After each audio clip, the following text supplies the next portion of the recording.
Tov Bezrat Hashem, ce soir, avec l'aide de Dieu, mes amis, si Akadosh Baruch Hu nous donne la permission de pouvoir parler des paroles de Torah, Bezrat Hashem, de se renforcer dans le service divin, avec l'amour, la crainte, le respect et l'amour d'Israël, chacun avec nous tous, l'un avec l'autre.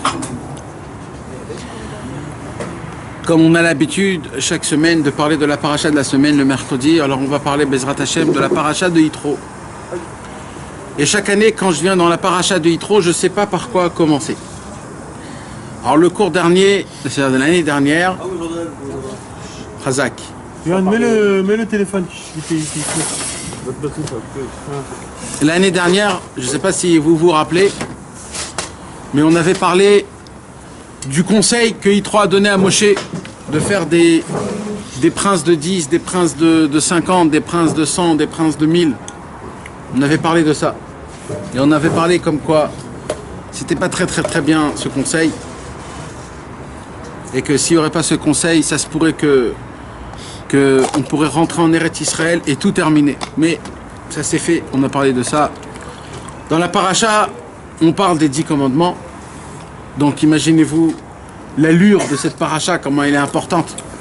Les 10 commandements, le secret de la racine, la semence, l'essence de toute la Torah, de tout ce qui fait de nous des Juifs, les 10 commandements. Et le pire de tout ça, c'est que les 2 premiers commandements, c'est Dieu lui-même, en personne, Kaviachol, qui les a dit. On a tous entendu la voix de Dieu. Dieu est descendu en bas, dans ce monde. Il y a écrit qu'au moment où Akadosh Baruch Hu a dit, il a commencé le Mahamad d'Ar Sinaï, eh ben, il y a écrit qu'il y avait un silence comme il n'y a jamais eu au monde un silence pareil. Il y a écrit que même les oiseaux se sont arrêtés de siffler, même les vaches ont arrêté et les chiens, ils ont arrêté chacun, tout le monde en entier s'est arrêté. Le monde en entier, dans tout le globe du monde, il n'y avait pas un seul bruit. Le monde s'est arrêté pour entendre la voix d'Hachem. Et il y avait des sonneries de chauffard, des tonnerres, des éclairs. Il y avait vraiment l'apparence de Dieu qui est descendu et le monde en entier a reconnu que le peuple juif, c'est le peuple élu. Et toute notre émouna, mes amis. C'est quoi la émouna? Quelqu'un peut me dire c'est quoi la émouna? C'est quoi la émouna? La foi. La foi. C'est quoi la foi? Vous savez que nous, les Juifs, c'est nous les seuls qui ont la émouna. Un chrétien, il n'a pas la émouna. C'est une partie de Dieu, alors. Un Thaïlandais qui croit dans le Bouddha, il n'a pas une émouna. C'est pas une émouna. Un musulman, c'est pas une émouna. Ouais, c'est une croyance. Non, c'est pas une émouna. Il n'y a que le peuple juif qui a la émouna. Eux, ils ont une religion, ils ont fait comme ça, on fait comme Alors, ça. c'est quoi la différence? La question, c'est quoi la chose spéciale que nous, on est appelés des Yehudim Ma'aminim, des Juifs qui sont croyants, et les autres, ils n'ont pas cette... comme ça, c'est écrit, hein, c'est pas moi qui dis, c'est écrit. Des 600 000 âmes. Nous, on était avant la création des 600 000 âmes. Oui, mais c'est quoi la émouna? C'est-à-dire, si... C'est quoi la différence qu'ils ont les autres et que nous, on n'a pas? Non, au contraire, c'est nous, on a qu'eux, ils ont pas. On fait d'abord et après on comprend. Ça, c'est un fait, mais dans la base, d'accord? Quand tu commences à parler maintenant à un juif, et tu dois lui dire, écoute mon frère, il faut se renforcer dans la émouna. Le libre arbitre, il a dit. Le libre arbitre, c'est pour appliquer Torah au mitzvot. Moi, je parle encore bien avant. Là, on parle du commencement de tout, parce que cette paracha, c'est le commencement de tout, c'est le ABC du juif. Ça veut dire, quand on parle du juif, on dit quoi la première chose? Dieu nous a donné la Torah au Mont Sinaï. Le monde en entier a vu ça. C'est pas quelque chose, c'est pas un privilège que tu dis, ouais, tu sais, nous, ça c'est le monde qui le savait. Le monde le savait, c'est connu dans le monde que le Mont Sinaï, c'est la montagne sacrée qu'Akadosh Baruch Hu. Tout le monde le sait. Même National Geographic, ils sont à la recherche du Mont Sinaï, où c'est exactement. Il y a même les pierres du Mont Sinaï, ils sont spéciales. Ils ont gravé le buisson, vous savez ça? Vous savez que toutes les pierres du Mont Sinaï, comment on reconnaît le Mont Sinaï? C'est que toutes les pierres du Mont Sinaï, ils sont gravés dans la pierre un buisson. J'ai une pierre, moi chez moi à la maison, du Mont Sinaï, et on voit ma mâche, le buisson gravé dans la pierre. Toutes les pierres, il y a comme un buisson gravé. Ma mâche vert, tu vois, comme si qu'il y a une... C'est là-bas qu'il y a eu le buisson ardent, c'est pour ça. Ça a eu une... Et jusqu'à maintenant, ils sont à la recherche de où c'est exactement, etc., etc. Donc on voit que le monde en entier parle. Et en plus, il faut que vous sachiez que dans là-bas, là, au Mont Sinaï aujourd'hui, actuellement, il y a 3-4 monastères, comment on dit, des monastères de plusieurs religions. Il y a des hindous, il y a des chrétiens, il y a pourquoi? Parce qu'ils savent que c'est un endroit, c'est l'endroit où Dieu il s'est dévoilé. C'est-à-dire, c'est pas un truc que tu dis, bon, ça s'est passé, je sais pas, peut-être oui, peut-être non. C'est un truc que... C'est voilà qu'il a plus d'importance pour nous après. Il a plus d'importance pour nous parce que nous, on fait pas l'importance de la matière.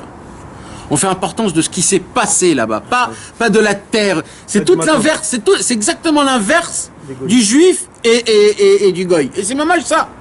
C'est la Emouna. C'est la Emouna, c'est tout ça, c'est la Emouna. La Emouna, c'est pas quelque chose que tu attrapes. C'est quelque chose que tu as dans ton cœur. C'est pas quelque chose que tu pourras dire, tu vois, eh ben c'est la preuve, ça, c'est la preuve. Quand tu fais ça, c'est chrétien. Ça, c'est les chrétiens. Ça, c'est les autres, les arabes ou les... Eux, ils font quoi? Ils attrapent quelque chose de extérieur et ils font de l'extérieur, de cette chose extérieure. Tout, c'est ça. Nous, chez nous, c'est pas ça. Même la Torah en elle-même, que Dieu nous a donné la Torah, on se prosterne pas devant la Torah. On fait pas de la Torah quelque chose comme si c'était un Dieu. On sait que la Torah, c'est le livre sacré qui nous rapproche de Hakadosh Baruch Hu. C'est le livre du mode d'emploi d'un juif, comment se conduire. Mais on sait que l'essentiel de tout dans le monde, le but, le cercle de tout, c'est quoi? C'est Hashem Yitbarach. Et Hashem Yitbarach, c'est quoi? Il a aucune représentation matérielle. C'est quoi la représentation matérielle de Hashem Yitbarach? C'est la Neshama. Et c'est quoi la Neshama? C'est rien. C'est rien. C'est de la Emouna. C'est de la Emouna.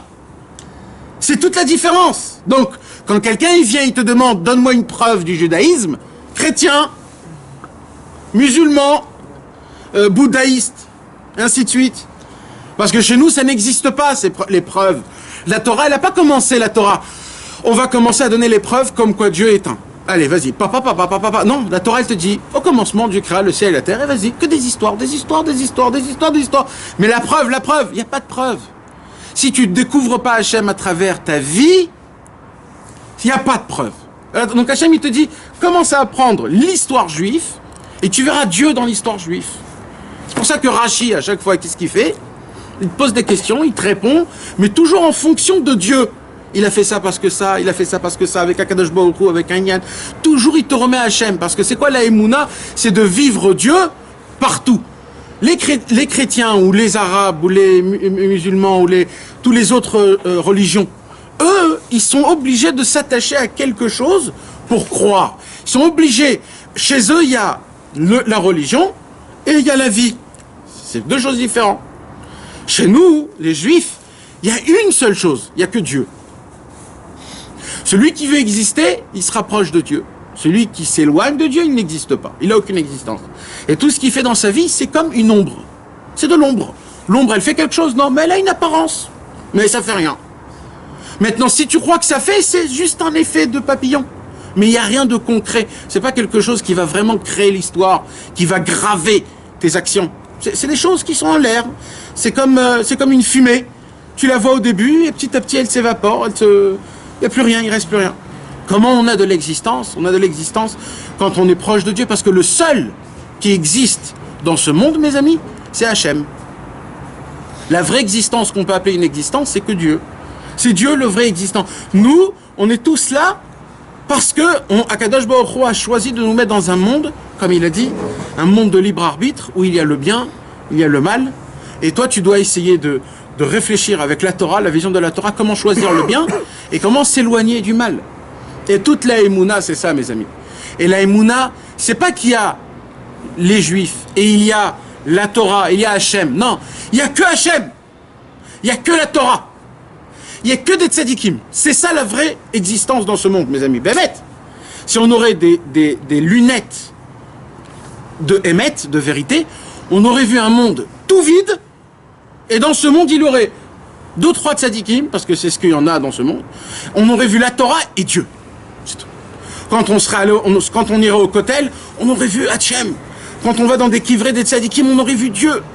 On voit Dieu partout. Mais quand tu enlèves ses lunettes, d'un coup, le monde est rempli, les buildings, le travail, les banques, le truc, oui. Mais en vérité, c'est rien, il n'y a rien de tout ça en fait. Il n'y a rien de tout ça. Il y a une seule chose, il y a la volonté d'Hachem qui règne dans ce monde, qui tourne, et Hachem cherche qui veut faire partie de moi, qui veut vraiment exister. Quand tu viens, tu fais une petite tzedaka, tu fais un petit mincha, tu fais un petit tehilim, tu mets ton titit, pam, tu commences à créer d'un coup un petit peu, tu commences à avoir une petite, une création.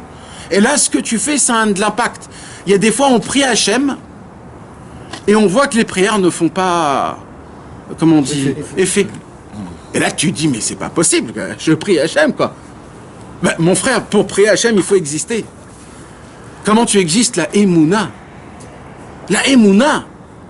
Vous vous rappelez, je vous ai dit, mes amis, vous savez comment Adam Arishon, comment Adam Arishon, il a eu la connaissance que pour avoir un fruit ou un légume, il faut prendre une graine, il faut la mettre dans la terre, il faut l'arroser et il faut attendre. C'est quand même quelque chose difficile à découvrir quand même. Ouais, Comment? Mais comment? Ouais, on a parlé. c'est que de la Emouna, enfin. Non mais comment? Voilà, Adam Arishon, il vient dans le monde. Allez, vas-y, qu'est-ce qu'il fait maintenant? Le globe en entier est vide, il n'y a que Adam Arishon. Voilà, qu'est-ce que je fais? Il avait une graine, il a pris, il a mis dans le fruit. Mais d'où? Non, Mais il a mis ça comment il a Il a eu? mis sa Emouna dans le fruit pour le découvrir. Ah, Khazak. Il a pris une graine, il a dit, je sais pas moi comment ça fonctionne le monde. Mais celle-là. Alors je vais la mettre dans la terre. Et comme l'eau c'est la vie, parce que c'est la première création, je vais mettre la vie dans cette graine. Akadosh Baruch Hu de base, c'était pas ça dans son livre.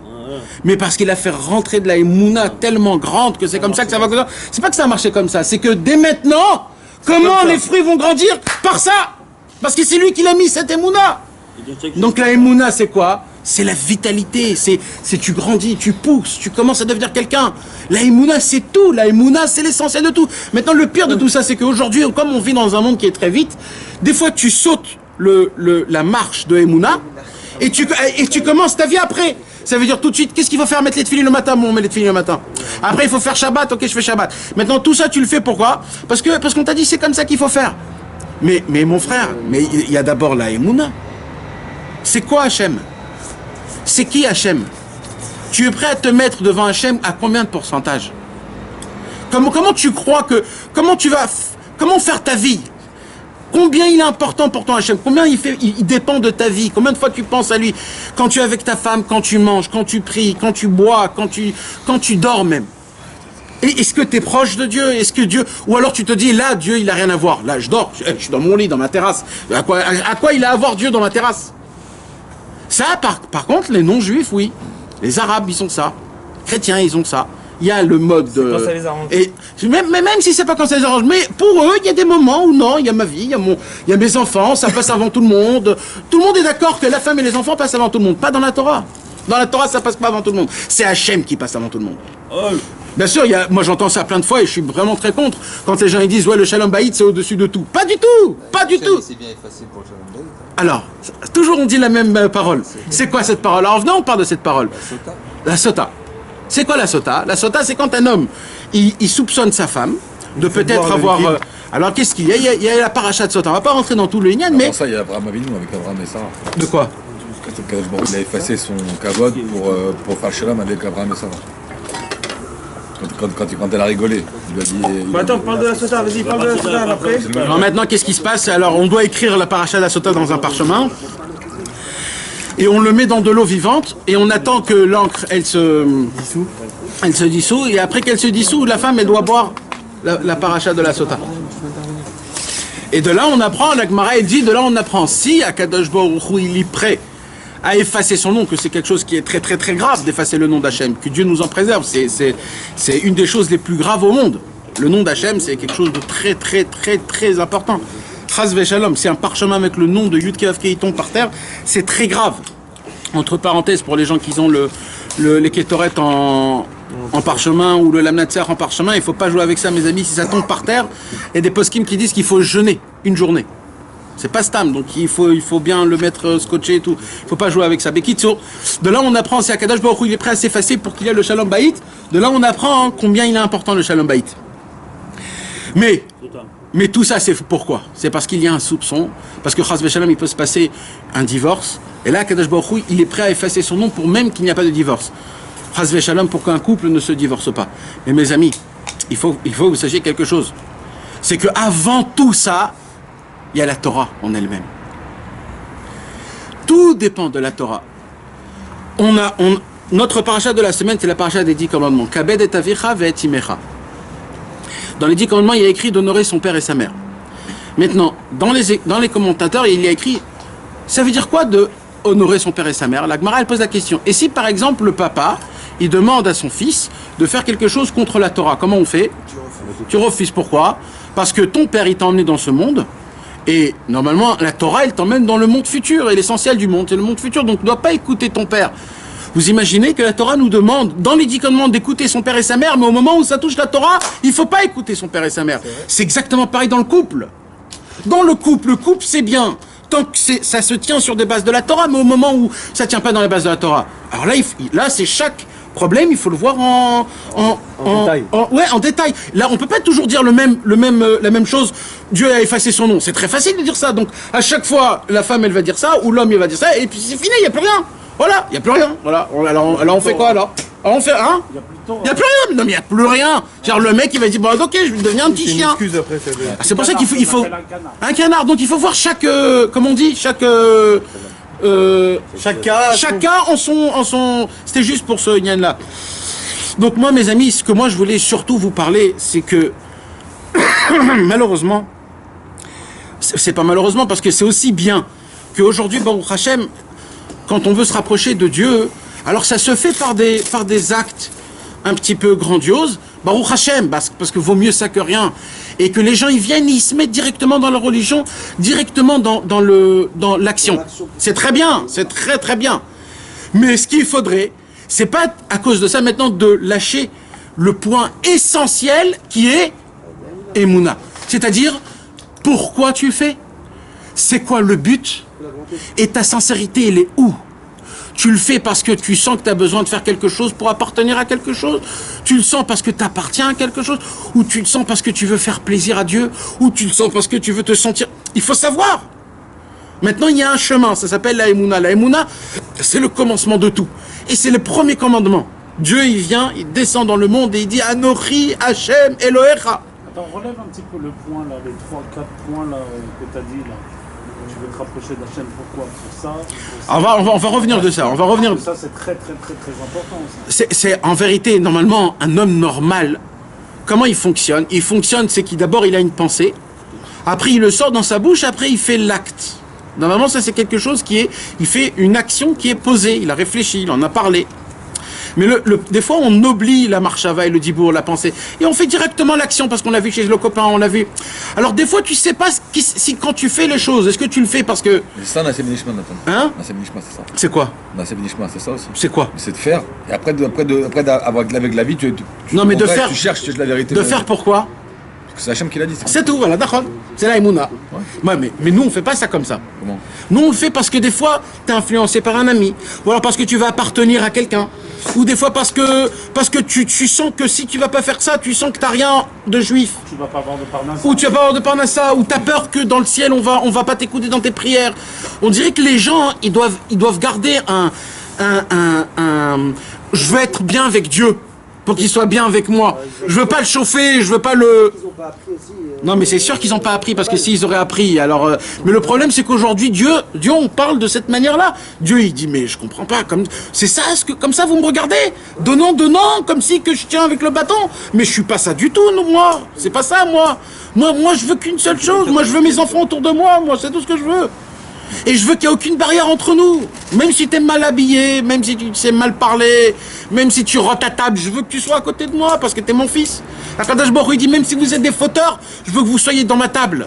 Même si vous puez, même vous êtes tachés. Et alors, vous êtes mes enfants, je vous aime.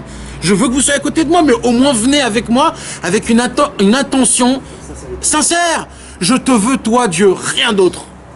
Je veux vraiment. Et vous... Ça, on l'a pas, ça. Je veux que toi... Alors, pourquoi on l'a pas, ça? Dov, pourquoi on l'a pas, ça? C'est ce que je pose comme question. Non, mais ça veut dire pourquoi de base, nous, on l'a pas? C'est parce que déjà, on ne sait pas ce que c'est, Hachem. Comment tu vas connaître Hachem C'est ça qu'on doit faire. Exactement, par la Torah. Par l'étude. Mais des fois dans l'étude, par quelle étude? Pas toutes les études. Quand tu ouvres par exemple, il y a des études spéciales qui sont faites pour la Emouna. Dans la Gemara, c'est des calculs et des calculs et des calculs que des fois tu peux. Non, c'est du gars, ouais, C'est bien chef. Il faut être des tzadikim pour avoir de la Emouna d'après la Gemara. Maintenant, même le Chumash. Vous savez que à l'époque, il y a 300 ans, il y a 300 ans, les tzadikim, écoutez mes amis, à l'époque du Baal Shem Tov, les tzadikim ont fait un cherem. Vous savez ce que c'est un cherem? Ils ont mis en quarantaine, une excommunion, ils ont mis à celui qui étudie la Bible sans les commentateurs de la Torah. Mamash.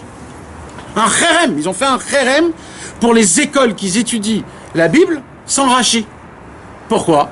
Parce que quand tu étudies la Bible telle qu'elle, sans Chazal, sans la Torah orale, mais c'est pas que tu peux te perdre, tu vas voir des choses de fou là-bas. L'histoire de Yehuda et de Tamar, ou l'histoire de Yosef et de Potiphar, tu vas dire, mais quand tu lis les 12 tribus, qu'est-ce qu'ils ont fait à Yosef Hatzadik en le vendant? Ils disent, mais c'était des malades ces tribus-là. Et chasvé shalom, de parler des choses comme ça.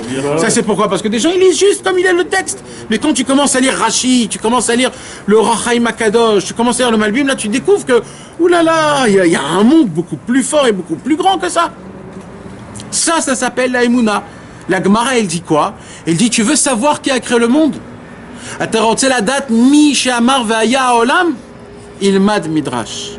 Étudier le Midrash. C'est quoi le Midrash? C'est les histoires, les conversations. Mida keneged mida, il s'est passé ça, alors t'as eu ça. Ça, c'est du limoud de la Emouna. Après, il y a des tzadikim qui sont venus, ils ont encore étudié encore plus la Emouna, et encore plus, et encore plus, et encore plus. C'est de là où Rabbeinu est venu. Et il a dit, moi, tout, c'est la Emouna. Tout. Dans le monde, il dit Rabbi Nachman, le monde ont pris la Emouna et ils ont fait de la Emouna un tout petit truc. Aujourd'hui, la Emouna, c'est que pour les chilonim, les non-religieux qui veulent devenir religieux. Alors eux, ils ont un cours d'Emouna. Mais un homme qui est dans le kollel, il n'a pas besoin d'un cours d'Emouna. Dans les écoles, il n'y a pas de cours d'Emouna. Dans les yeshivot, il n'y a pas de cours d'Emouna. Il y a des cours de halacha, il y a des cours de chumash. Mais pourquoi ils n'ont pas besoin de cours d'Emouna? On a tous besoin d'Emouna.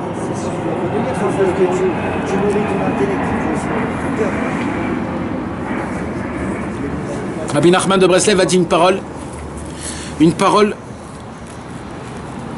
très difficile. Mais c'est la vérité, mon frère. Il a dit, le jour où un homme ne parle pas avec son créateur 1 heure dans la journée, il a fait 1 heure de chavruta avec le Yetzer Hara contre Hachem. Eh oui, mon frère. C'est-à-dire, Rabbi Nathan, il a dit, celui qui parle avec son père, c'est qu'il ne croit pas que Dieu c'est son père. Parce qu'un père, parce qu'un fils, ça n'existe pas qui ne va pas avec son père. On a besoin de lui expliquer qu'il doit parler avec son père. Et c'est pour ça que Rabbeinu, il a mis le point sur Hitbo des doutes. C'est quoi? C'est de parler avec Hachem. Mon frère, quand Rabbeinu te dit il faut parler avec Hachem 1 heure, il faut se casser la tête là. Parce que tu vas dire, mais qu'est-ce que je vais lui dire 1 heure? Qu'est-ce que je vais lui dire 1 heure? Mais c'est ça. T'as pas cette heure-là parce que t'as pas la Emouna de Hachem, il est là, mamache, et qui t'écoute, il te dit, alors, mais parle-moi, raconte-moi. C'est comme un ami te dit, mais raconte-moi comment c'était. Et toi, là, tu lui déballes 3h30 d'histoire. Pourquoi? Parce qu'il t'écoute. Mais Akadosh Baruch Hu, Rabbeinu, il dit Akadosh Baruch Hu, même s'il est en train de faire la chose la plus importante, il arrête tout. Il dit, attends. Il y a Ted, là, qui est en train de me parler, là. Taisez-vous tous, là. J'ai envie. Je cherche l'appartement. Ouais, en plus. Non, mais mes amis, c'est le Hémet. Le problème, c'est qu'on n'a pas ce point de Emouna. On n'a pas cette Emouna. Et ça nous encombre. Pourquoi? Parce que tout le problème, c'est comment je vais faire? Comment je vais faire maintenant? Je peux servir à Kadosh Baruch Hu, je peux faire Shabbat, ça fait des années. Je peux mettre les téphilines, ça fait des années. Je peux étudier la Torah. Vous savez quoi? Je vais aller même plus loin. Je vous ai déjà raconté, mes amis. Il y avait une époque où j'étudiais un truc spécial et j'étudiais une ékouda. C'est quoi le but essentiel, amiti, c'est-à-dire le plus sincère possible, de l'étude de la Torah? De l'étude de la Torah. Pendant 1 an, j'ai étudié ce sujet-là. 1 an. C'est quoi le but de la Torah? Quand tu étudies la Torah, c'est quoi le summum qu'il faut que tu penses quand tu étudies la Torah? C'est quoi la raison pour laquelle tu as étudié la Torah? Alors, il y a la raison simple d'abord. La raison normale, simple, très simple. Pour appliquer. Non, pour connaître. Non, mais d'abord, le plus simple, c'est déjà appliquer. Shabbat, Tfilin, Nachon, déjà la raison la plus simple. D'accord. Mais maintenant, à part les applications, les mitzvot, il y a de la Torah. Il y a les histoires. Donc la Torah, c'est plus que appliqué. Alors. La Torah, elle est faite aussi pour me donner de la Emouna. La Torah, elle est faite pour découvrir Akadosh Baruch Hu. La Torah, elle nous donne aussi, c'est un code moussar, comment on dit, de morale. Elle nous apprend comment avoir de la moralité, comment ne pas faire honte aux gens, comment être gentil avec les gens, ça aussi, c'est un code moral. La Torah nous donne aussi un code de moralité. Et quand tu étudies la Torah, tu as une mitzvah d'étudier la Torah. C'est une mitzvah toute seule. Après, il y a une autre mitzvah, c'est de connaître la Torah. Juste les idéas. Le fait est que tu connais la Torah, même sans l'appliquer, c'est aussi une mitzvah. Et ainsi de suite. Tu peux monter en haut. Mais le summum de tout, la vraie raison pour laquelle on doit avoir la kavana. Pourquoi on étudie la Torah? C'est pourquoi on le dit chaque matin dans les brachot de la Torah. Sharbachar banu mikol ha'amim, venatan lanu et torato, baruch ata Hashem noten à Torah. Pourquoi on dit Torato, et après Noten à Torah. Noten Torato. Pourquoi Torato, Noten à Torah? Il dit parce que, alors les commentateurs ils disent comme ça, parce que le but de tout c'est quoi? C'est d'étudier la Torah, pas pour la Torah en elle-même, pour s'attacher à celui qui a donné la Torah. C'est-à-dire Dieu lui-même. Presque la Torah, son but à elle, c'est même pas ce qu'il y a écrit dedans. C'est qu'en l'étudiant, tu vas enlever de ta personnalité, de tes pensées, de ton imagination, de ton intelligence, et tu vas faire rentrer à part de ce que tu as en ta tête, la Torah. Et plus tu fais rentrer, plus ton cerveau va devenir la Torah, jusqu'à que tu vas devenir ce qu'on appelle aujourd'hui un Gdolador. C'est quoi? C'est que son cerveau, c'est la Torah. C'est qu'il fonctionne d'après la Torah. Donc tu lui poses une question, il te répond, et quand il te répond, c'est la Torah qui t'a répondu. C'est mamash la Torah qui t'a répondu. Comme Moshe Rabbeinu. Moshe Rabbeinu, quand il vient chez Moshe Rabbeinu, il lui dit, tu peux pas Moshe, t'as toute la journée des gens qui sont à côté de toi, etc. Pourquoi? Parce que Moshe Rabbeinu, il s'est fait rentrer dans la Torah.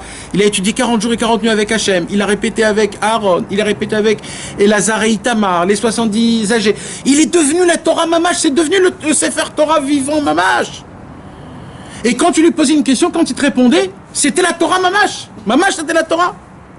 Son cerveau, il était rempli. Oui. Et c'est pour ça que... C'est quoi la Torah Dov? C'est Vaïdaber Hachem. Et le Moshe, il est mort. Moshe est devenu une partie de la Torah. C'est lui la Torah vivante, mamash. J'ai vu tout à l'heure, il a dit un mec, un cours tout à l'heure, il a dit comme quoi la Torah de Moshe, il n'écoutait pas parce qu'elle était trop puissante. Il y a un problème avec les femmes. Les femmes, elles étaient énervées contre Moshe. Pour l'enterrement de Moshe, ils n'ont pas pleuré les femmes. Pour l'enterrement d'Aaron, ils ont pleuré les femmes et les hommes. Parce qu'ils étaient... En fait, Aaron, il faisait le Shalom Bayit. Parce que Moshe, il envoie une sauce. Et Nachon. Là qu'il jugeait le peuple, c'est là qu'il est venu. C'est pour ça qu'on dit qu'un vrai tzaddik, il n'est pas aimé de tout le monde. Comme Moshe Rabbeinu, quand il est mort, ils n'ont pas tous pleuré pour lui. Parce que tu es obligé de trancher entre un et l'autre. Donc tu es obligé de laisser un qui est contre toi. C'est ça un vrai. Un naze, il va dire oui, t'es gentil, toi aussi t'es gentil, allez faites shalom. Parce que lui, il sait rien faire en fait. Mais un vrai, il te dit, toi t'as raison, toi t'as pas raison. Ouais, donc le deuxième, il devient contre toi. C'est un vrai, mais ça c'est un vrai. Quand quelqu'un il meurt et que tout le monde est gentil après lui, etc., ça veut pas dire que c'était un vrai manigue. C'est ça qu'il a parlé de la boue. Il a dit le soleil c'était Moshe, la lune c'était... Yoshua. Il a filtré la Torah. Mais qui sont mes amis, pourquoi je vous parle de tout ça, Bezrat Hashem? J'ai même pas encore commencé avec tout ça. C'était juste une petite anecdote parce que c'est très important, le Inyan de la Emouna, et je veux en parler, Bezrat Hashem, ce soir. Ce soir, on va parler de tout au début de la Torah, de la Paracha. On va même pas encore rentrer dans les 10 commandements. Il y a tellement à dire. Il y a une halakha en entière du Likuta halachot qui parle sur les 10 commandements. Ilchot Shvuot. Une halakha au Mamash Rabbi Nathan, il démontre chaque commandement et il les explique un par un comment c'est matériel, un c'est spirituel, comment Hachem il a fait les choses, Mamash. Mais ce soir, avec l'aide de Dieu, on va parler de tout au début de la Torah.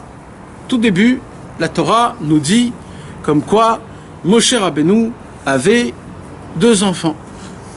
Il avait un enfant qui s'appelait Gershom et un enfant qui s'appelait Elazar. D'accord? Et la Torah nous dit, pourquoi Moshe Rabbeinu a appelé son premier fils Gershom? Pourquoi Shem Ha'echad Gershom? Elle dit la Torah qui amar ger haïti be'eretz nochria. Quand le premier fils de Moshe Rabbeinu est né, et il a appelé en premier Gershom, il dit Moshe Rabbeinu, Je vais l'appeler Gershom, pourquoi? Parce que le mot Gershom veut dire guerre. Cham. Guerre, c'est Là-bas, il était étranger. étranger, Cham, là-bas. Quand il était en Égypte. Quand il était en Égypte, il était étranger. C'était pas sa place. Et à l'époque, mes amis, les tzadikim qui avaient le roi HaKodesh, ils arrivaient à trouver un nom en fonction de ce qui se passait. Réhouven, c'est Réhouben. Shimon, Kishama Hashem Etoni. Lévi, c'est Lévia, 3. Après Yehuda, Apa Modé et Hashem. Je remercie. Yehuda, Issachar, Zevulun. Chaque nom, Noach. Zenachamenu Mimaasenu. Tous les noms qui sont écrits dans la Torah, à l'époque, c'est parce qu'ils avaient une connaissance, les gens, ils avaient une roi HaKodesh, les tzadikim, de pouvoir donner les noms, Avraham, Yitzhak, Yaakov, en fonction de ce qui se passait. Yaakov, il a touché le Ekev, le talon. Esav, c'est du mot Assou, il était déjà tout fait. Yitzhak, Tzachak Hashem Elohim, parce que elle a rigolé. Donc il y avait toujours une explication, et c'est comme ça que les noms, ils se faisaient. Et normalement, nous aussi, on devrait faire la même chose. En fonction On connaît pas l'avenir de nos enfants. C'est ça le problème, c'est qu'on manque de roi HaKodesh. À l'époque, ils avaient le roi HaKodesh. Donc nous, qu'est-ce qu'on fait? On donne nos noms au nom de ceux qui avaient le roi HaKodesh pour qu'ils ont un semblant de... C'est pour ça qu'on dit les parents, grands-parents. Exactement. C'est sûr, en fait. C'est pour ça que Exactement. tout le monde a un nom en hébreu aussi. Et c'est de là on pose la question, et ça c'est des ragav, c'est entre parenthèses. Est-ce qu'on a le droit d'appeler... la question c'est... Comment c'est possible? Est-ce qu'on a le droit d'appeler quelqu'un au nom d'un rachat? Non. Pourquoi pas? Où il est le problème? C'est-à-dire, non, Il aura une sale vie. Si j'ai un mec. Voilà, il y avait Rabbi Ishmael. Non, mais. Kohen Gadol. Voilà. Rabbi Ishmael, Kohen Gadol, il est appelé au nom de Ishmael. Ishmael, c'est un nom hébreu, hein, c'est pas un nom. Oui, mais quand même, c'est le nom qui était d'un homme qui était Il y a rachat. le nom d'Hachem dedans. Maintenant, on pose cette question sur le deuxième fils de Moshe Rabbeinu, qui s'appelait comment? Eliezer. Eliezer, c'était qui? C'était le serviteur d'Avraham Avinu. Et on dit que le serviteur d'Avraham Avinu, il était harour, il était maudit. Ça veut dire c'était pas un juif. C'était un tzaddik, mais c'était pas un juif. Il était harour. Comment? Hein? Il y a un midrash qui dit comme ça. C'est un Syrien. C'était un Syrien. Maintenant, comment donc Moshe Rabbeinu appelait son fils Mistama? Mistama, il est appelé au nom de Eliezer, le serviteur d'Avraham. Hein? Ah. Ouais.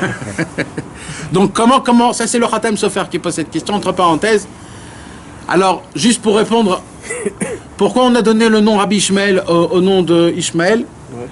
C'est parce que Ishmael a fait Teshuvah à la fin de sa vie et le père de Rabbi Ishmael, il voulait appeler son fils Ishmael que si Chas Veshalom il tourne mal, au moins à la fin de sa vie il fait Teshuvah. C'est pour ça qu'il a appelé Ishmael. Mais s'il a fait Teshuvah, c'était pas un rachat au final. S'il a fait Teshuvah, non, c'était pas un rachat. Alexandre, il disait C'était un des plus grands. Alexandre aussi. Alexandre, ah non. C'est un rachat. Oui, mais Alexandre, c'était obligé. Comme le roi Alexandre donnait des cadeaux au Beth Amikdash, alors tous les bénis À la Israël... base, il voulait détruire Non, le Beth Amikdash. non, Il est pas non. venu en guerre, il a vu Shimon, il a vu. Oui. Il a dit je m'arrête tout de suite. C'était pas contre le Beth Amikdash. C'est-à-dire, il avait dit à chaque fois que je rentre en guerre, je vois quelqu'un. Et là, je te vois, c'était la première fois. Donc il a voulu. Non, mais il donnait des cadeaux au Beth Amikdash Après, pour qu'on puisse vivre bien. Alors tout le monde a donné le nom au nom de Alexandre. Comme ça, Alexandre le Grand, il est gentil avec nous. Et Bémet, il était gentil avec nous jusqu'à la fin de sa vie. Mais ça, c'est pour une autre raison. Donc maintenant, je reviens. Et là, qu'est-ce qu'il dit la Torah? Alors la Torah, qui guerre Haïti Beretz Nochia, car j'étais un étranger dans une terre étrangère. C'était où? Quand il était en Égypte. Top. Après, il a eu un deuxième fils qu'il a appelé Eliezer. Pourquoi il l'a appelé Eliezer? La Torah nous dit Ki Elohe avi be'ezri ve'yatzileni micherev paro. Car Akadosh Baruch Hu est venu à mon aide et il m'a sauvé de l'épée de Pharaon. C'est la raison pour laquelle il a appelé son fils Eliezer. Pourquoi? Parce que dans le mot Eliezer, il y a Eli, Hazar. Eli, mon Dieu, Hazar m'a aidé. Donc pour remercier Hachem qu'il a sauvé de l'épée de Pharaon, alors Moshe Rabbeinu a appelé son deuxième fils Eliezer. Alors maintenant, Vous avez eu après la sortie d'Égypte? je ne saurais pas te dire. Quand il les a eus, je ne saurais pas te dire. Non, non. Non, non. Ouais, après. C'était avant le don de la Torah, de toute façon. C'était bien sûr que c'était avant. Ah oui. Mais Moshe, Comment il savait Sur qu'il la avait- route de Sur- non. d'Égypte, ils ont voulu tuer le fils parce qu'il n'avait pas l'abri. c'était Eliezer, mais Gershom. On sait pas où il est. Les deux, c'est sûr que c'est avant. Top. Comment il savait alors que. Ah oui, parce qu'après, il a jeté, il a renvoyé sa femme. Ouais. C'était après, c'était au moment où il retourne en Égypte pour les faire sortir. Parce qu'elle a fait la Brit Mila, elle a fait la Brit Mila sur le chemin. Dans le futur, dans Eliezer, ouais. Alors maintenant la question, c'est de quelle épée Dieu lui a sauvé. C'est de quelle histoire on est en train de parler. Quand Nathan et Aviram, ils ont balancé Moshe. Ah, Et- alors ça, mes amis, alors ça c'est une question. J'ai lu plusieurs midrashim à ce sujet-là, mes amis. Je vais vous régaler ce soir. Vraiment. Pourquoi ils l'ont appelé Eliezer? Non. Non, Eliezer, la Depuis Torah de nous l'épée. dit, car Akadosh Baruch Hu m'a aidé, il m'a sauvé de l'épée de Pharaon. Ouais. Alors maintenant, il y a eu plusieurs histoires avec Moshe Rabbeinu et Pharaon. La question, c'est de quelle histoire on parle. C'est de ça la question essentielle. brûlé. Alors, mes amis, écoutez bien ce que je vais vous dire. Il y a un midrash qui nous raconte l'explication simple de ce qui s'est passé. C'est quoi l'explication simple? C'est l'histoire que tout le monde on connaît. C'est quoi? C'est que quand Moshe Rabbeinu il a tué l'Égyptien, hein, vous savez, il y avait un Égyptien, hein, que lui, il avait frappé un juif, il avait frappé une fille qui s'appelait Shlomit Bat Dovri. Et il avait frappé son mari. Il le frappait, travail. Nathan, Hein? Et non, c'était pas Datan. c'est le... Il le frappait, il le frappait. Et quand il a frappé, lui, la nuit, il allait avec sa femme. Et lui, il travaillait encore. Et quand Moshe Rabbeinu a vu ça, il ne pouvait pas supporter ça. Qu'est-ce qu'il a fait? Il a tué. Datan et Aviram ont vu comment il a tué cet Égyptien.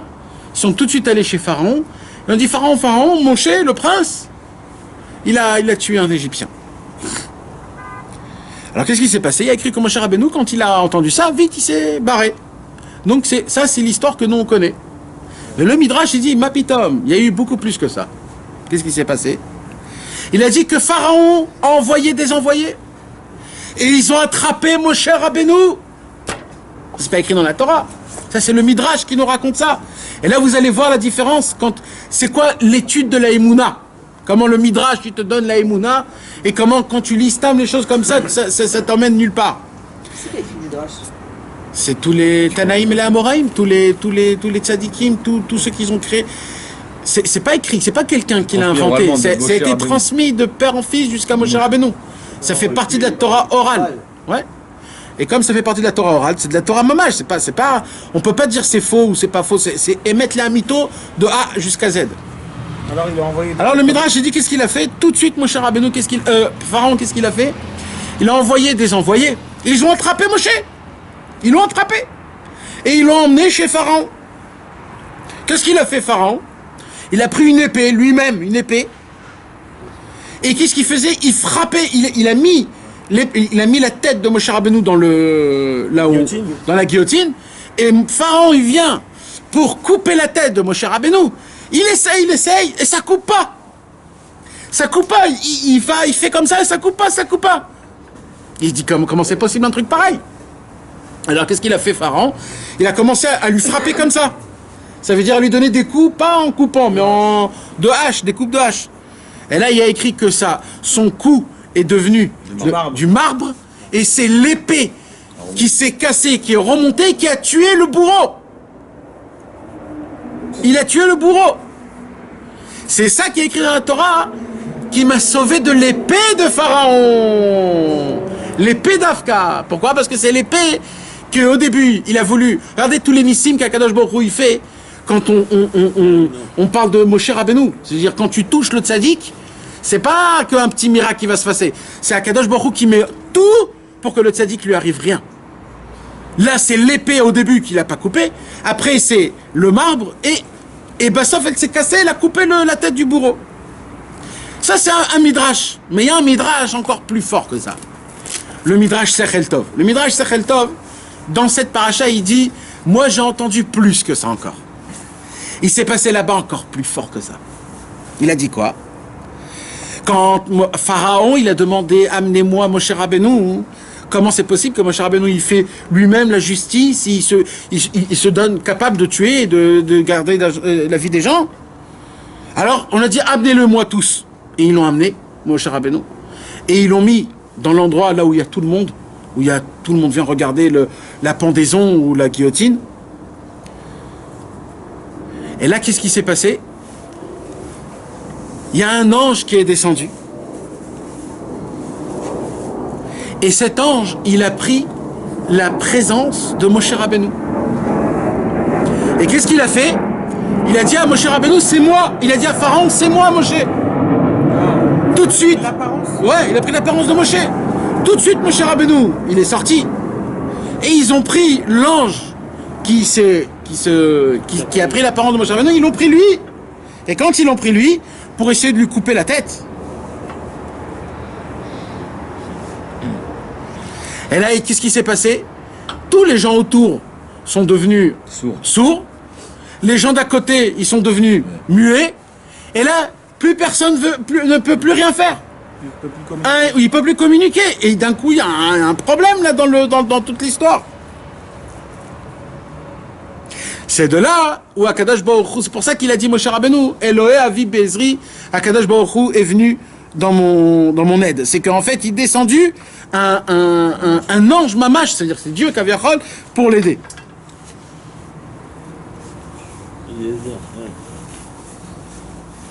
Et la Gemara dans Yerushalmi, elle nous donne un chidouche, mes amis, vous allez entendre ça ce soir, un chidouche comme il n'y a jamais eu au monde un chidouche pareil. Le Yerushalmi, il dit comme ça, quand Moshe Rabbeinu, il s'est fait attraper, et qu'il a vu qu'en fait, on va le couper, sa tête, Moshe Rabbeinu a fait quelque chose, une ségoula, que quand on fait cette ségoula, tout ce qui est couteau, épée ou sabre, ne peut pas te faire du mal. Impossible, il n'y a rien. Qu'est-ce qu'il a fait, Moshe Rabbeinu? Il a tué un serpent, et il a attaché en son corps comme une chagoura, comme une ceinture. Et tout homme qui tue un serpent et qui l'attache sur ses hanches comme une ceinture, le fer ne peut pas atteindre sur lui. Et c'est ce qu'il a fait Moshe Rabbeinu. Il a vite tué un serpent. C'est ça l'histoire qu'on raconte, que quand il n'a pas fait la Brit Mila, Moshe Rabbeinu à son fils, il y a un serpent qui est venu. En fait, ce serpent, c'est quoi? C'était ce serpent-là. Il a pris le serpent, il l'a attaché sur lui, et quand Pharaon a voulu le tuer, couper sa tête, il n'arrivait pas à couper la tête. Pourquoi? Parce qu'il avait le serpent autour de lui. C'est une ségoula, c'est un truc qu'Akadosh Baruch Hu il a fait, c'est comme ça que ça fonctionne. Jusqu'à aujourd'hui. Jusqu'à aujourd'hui, ça fonctionne. Il n'y aura pas eu sortir. On peut acheter des ceintures en serpent. Il faut même un serpent. C'est pour ça que tous les frères. Dis-moi, j'ai pas compris. Donc cette histoire-là, elle est pas venue avant qu'il parte d'Égypte, elle est venue avant qu'il parte d'Égypte. Avant, c'était avant. C'est pas après qu'il est. De quoi? L'histoire de... Ça, c'était avant. Comment il avait la connaissance de la Torah à ce moment-là? Ouais, il avait. Ah ouais. On a déjà parlé de ça. Comment il savait, d'où il avait appris. Non, mais l'histoire du serpent, c'est quand il revient, on retourne en Égypte pour les sauver. Nahon. Pas la même. Nahon. T'as raison.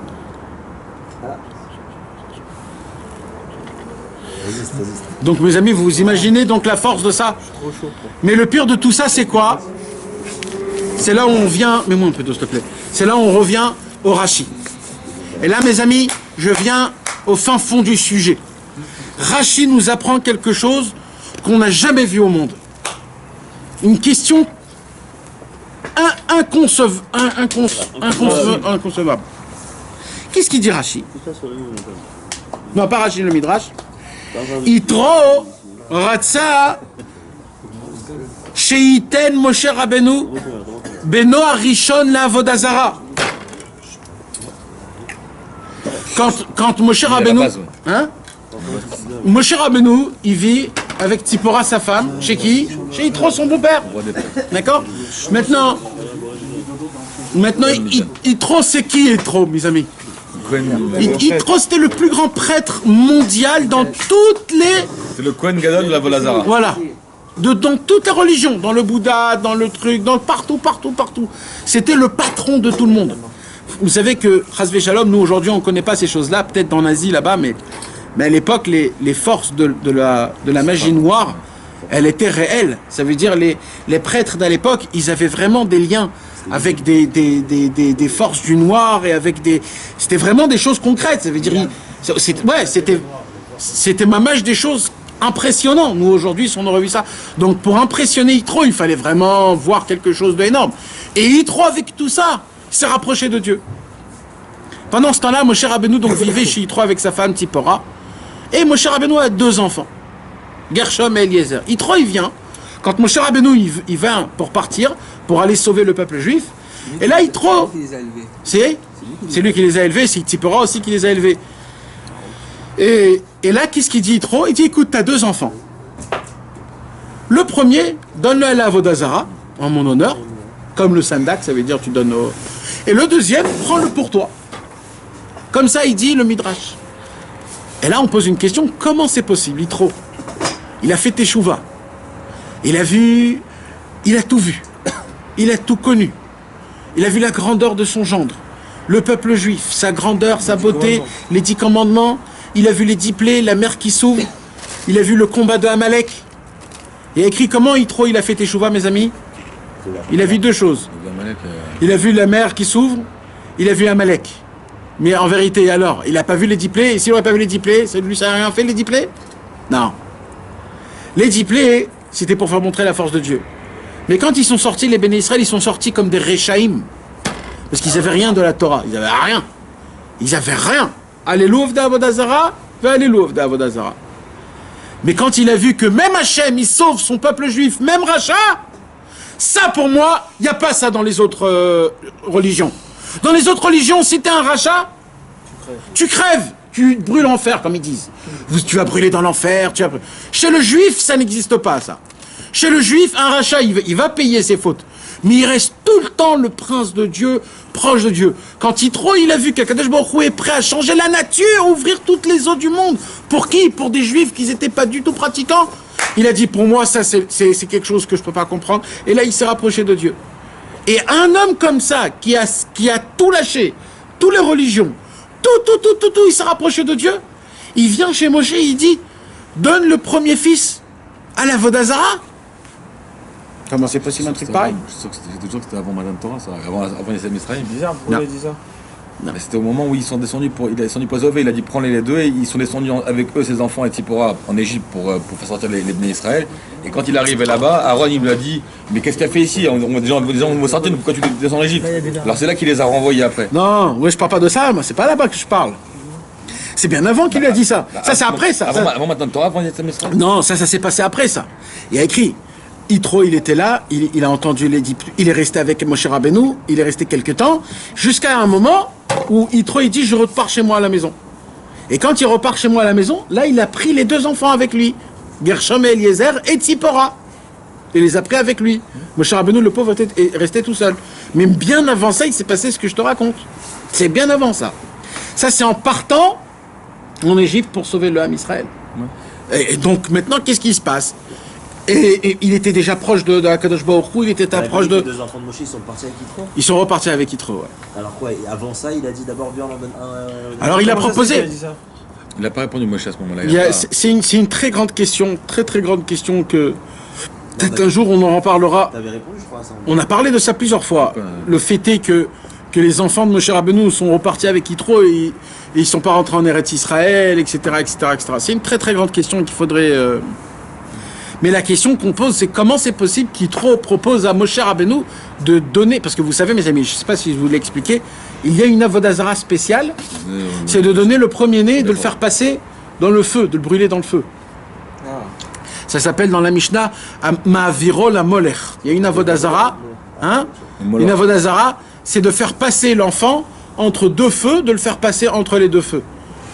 C'était ça l'avodazara. Et donc Yitro, il vient... Et il demande à Moshe Rabbeinu ça. Tov, mes amis. Ce midrash, il est très spécial. C'est pour cela qu'on va parler de ça d'Alpi Rabbeinu, Bezrat Hashem. Alpi Rabbeinu, il y a une réponse à ça qui est vraiment formidable. Et c'est tout ce qu'on a parlé jusqu'à maintenant. Vous savez, mes amis, Rabbi Nachman de Breslev, comme je vous l'ai dit, il a dit le monde aujourd'hui ne parle pas de la Emouna. Parce qu'ils croient que la Emouna, c'est quelque chose de petit. C'est juste croire en Hachem, d'accord? Quand je pose la question maintenant à quelqu'un, t'as la Emouna, qu'est-ce qu'il va te dire tout de suite? Oui, j'ai la Emouna. On dit tous on a la Emouna. Mais est-ce que Béhémet, on a la Emouna? Est-ce que Béhémet, on y croit vraiment? Et dans la vraie Emouna, parce que Rabbeinu, il dit... Hein? Mais c'est pire que ça, parce que nous, des fois, on croit qu'on a la Emouna dans certaines choses, qu'on fait vraiment. Mais en vérité, on ne sait pas si réellement je le fais pour Dieu ou parce que je suis influencé de dehors, ou j'ai peur, ou je me sens que j'ai rien d'autre à faire. Ou... Des fois, il y a mille choses autour de toi. Nahon, même dans la Torah, même dans la Vodat Hashem, c'est ce que je vous ai dit. Même les Avreichim dans le Kollel, ils doivent étudier.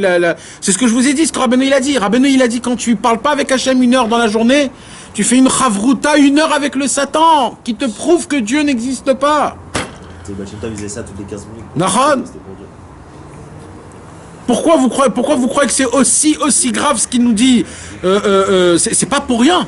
C'est parce qu'avec tout ce qui se passe dans mon camp, tu as de l'argent aujourd'hui. Pourquoi on veut tous de l'argent? Pourquoi on aime l'argent? Parce que quand on a de l'argent, on a de la sécurité. On n'a pas besoin de Dieu. Mais quand t'as pas d'argent, tu es obligé de Dieu. Hachem, aide-moi, je t'en supplie, qu'est-ce que je vais faire? Et nous, on veut pas être dans cette situation. Quelle situation? De demander à Hachem. Aïe, aïe. Alors Rabbeinu dit, pourquoi t'attends d'être ça? Demande tout à Hachem de base, et après, Bezrat Hachem, tout ira bien. Tu ne seras pas obligé de passer par des situations comme ça ou autres. Tout lui, c'est d'être tout le temps dépendant de Dieu, même si tu as de l'argent, même si tu as de la santé, même si tu as des enfants, même si tu as du shalom baït. Le Inyan, c'est que tu dois être dépendant de Dieu tout le temps. C'est dur pour quelqu'un qui a de l'argent qui... Bevadaï. Et pourquoi? Parce qu'il doit regarder de l'argent comme si c'est rien du tout, Béhémet. Et que ça peut partir comme c'est venu, et ainsi de suite. Et même pour la santé. On se voit tous en bonne santé, normal, tu fais des choses. Mais on ne sait pas qu'un jour tu peux te réveiller le matin. Un homme, il peut se réveiller le matin, et d'un coup, il a mal à la tête, ou alors il ne se sent pas très bien. Et d'un coup, je vois comment tout ton monde... il s'écroule sans que tu fasses attention, que Béhémet, tout dépendait de... Des fois, tu travailles avec un moustique dans l'œil, tu sais, il t'a piqué dans l'œil, t'as l'œil comme ça gonflé. C'est rien du tout, ça. Mais ça peut te tuer toute la journée, ça peut t'énerver, t'en peux plus, tu dis, oh là là. Mais en fait, c'est rien. Et demain, dans 1 heure, il n'y aura plus rien. Mais tu as fait toute une histoire à cause de ça. Pourquoi? Parce qu'encore une fois, tu crois que... Mais c'est pas la vraie vie, c'est pas ça. C'est pour ça que Rabbi Nachman, on en a parlé le cours dernier, toujours, il relie la Emouna avec le Hémet. Quoi? Alors si c'est ça, c'est quoi la Emouna? Alors je vais croire dans tout? Tout ce qu'on va me raconter, je vais croire? C'est quoi la Emouna? C'est de croire. C'est quoi le concept de la Emouna? C'est que je vois pas quelque chose, je ne comprends pas, c'est le plus important. Parce que dès que je comprends, c'est plus de la Emouna. Tout le lien de la Emouna, c'est quoi? C'est que je ne peux pas attraper cette chose par l'intelligence, par la compréhension. Alors, je fais quelque chose qui est au-dessus de l'intelligence, au-dessus de la compréhension. C'est quoi? Je te crois. Allez, je vais derrière toi. Je fais. Voilà. Même si je comprends pas, même... Allez, je te crois. Quand quelqu'un dit, mais vas-y, viens avec moi. Tu dis, mais pourquoi? Je lui dis, mais... Ismochalai, comment on dit? Compte sur moi. Alors, qu'est-ce qu'il va faire le monsieur? Il dit, bon, allez, là, il met sa Emouna dans cette personne. Pourquoi? Je sais pas, je comprends pas, mais bon. La Emouna, c'est quelque chose que tu ne comprends pas. C'est justement où tu te poses des questions dans Hachem. Comment Hachem, il fait ça? Pourquoi Hachem, il a fait ça? C'est justement là-bas où tu as besoin d'Emouna, parce que tout le concept de la Emouna, c'est quoi? C'est que tu comprends pas. Tu peux pas l'atteindre, ça. Tu peux pas comprendre. Donc, comme tu peux pas comprendre, alors quoi? Alors, tu fais pas? Non, Emouna. Les autres religions, ils savent expliquer tout. Ils savent donner des preuves sur tout. Mais tout, c'est du pipeau. Mais eux, ils savent le dire. Nous, on est au-dessus de ça. Moi, même si je comprends pas, j'applique. C'est ça, un juif. C'est même s'il comprend pas, même s'il voit l'inverse. J'y vais. Naase venishma. Pourquoi? Parce que c'est ça, la Emouna. La Emouna, c'est la foi qui est dans le cœur. Ça appartient à la Neshama, c'est que tu te dis, Hachem, je vais aller derrière toi avec les plus grandes questions qui puissent arriver. Et c'est ce qu'il a dit à Kadosh Baruch Hu. Il a dit, Hachem, tout le temps je me rappellerai quand vous êtes sortis d'Égypte et vous avez suivi Moshe Rabbeinu dans un désert. Tout le temps je me le rappellerai, ça. Parce que vous êtes allés dans un désert, un pays en entier, un peuple, 3 millions de personnes dans le désert. Le vrai désert, hein. Pas le désert, le vrai désert. Et où? On ne sait pas. Qu'est-ce qu'on va manger? On ne sait pas. Qu'est-ce qu'on va s'habiller? On ne sait pas. Maintenant, il y avait des femmes, des enfants, des poulets, des vaches. Mais quoi avec la pure émouna? C'est grâce à ça que tout s'est passé. C'est pour ça que je vous ai dit, le commencement de tout commence par pas l'application à Kadosh Baruch Hu. Il ne nous a pas donné la Torah dès qu'on est sorti d'Égypte. Il nous a donné la Torah après qu'on a eu la émouna en lui. D'abord, tu as la émouna. D'abord, tu vas dans le désert. D'abord, tu te jettes à l'eau. D'abord, tu te dis, il n'y a aucune logique à ce que je vais faire. Et après que tu t'es mis dans le pas du tout la logique, là, je te donne la Torah. Mais on ne va pas, et nous, malheureusement, on saute cette étape, et on va directement à l'application de la Torah. Mais les téphilines, fais Shabbat. Qu'est-ce que tu veux faire Alors, c'est très bien tout ça. Alors maintenant, la question est... les tzadikim se sont posé la question. Comment on fait pour avoir la émouna? Très grande question. T'as la émouna quand tu vas à la synagogue le matin, quand tu mets tes têtes. Alors non, parce que tu peux ne pas avoir la émouna aussi. Alors, qu'est-ce que tu fais Alors comment on fait? Alors il faut étudier la émouna. Maintenant, ça s'appelle quoi étudier la émouna? Alors, de là, mes amis, il y a une grande marloquette dans le judaïsme. Je vous parle de ça 1000 ans, d'accord? Depuis 1000 ans. Comment on arrive à voir la émouna? Ça a commencé même du Rambam. Le Rambam, il en a parlé. Les tzadikim de son époque ont parlé. Comment on arrive à voir la émouna?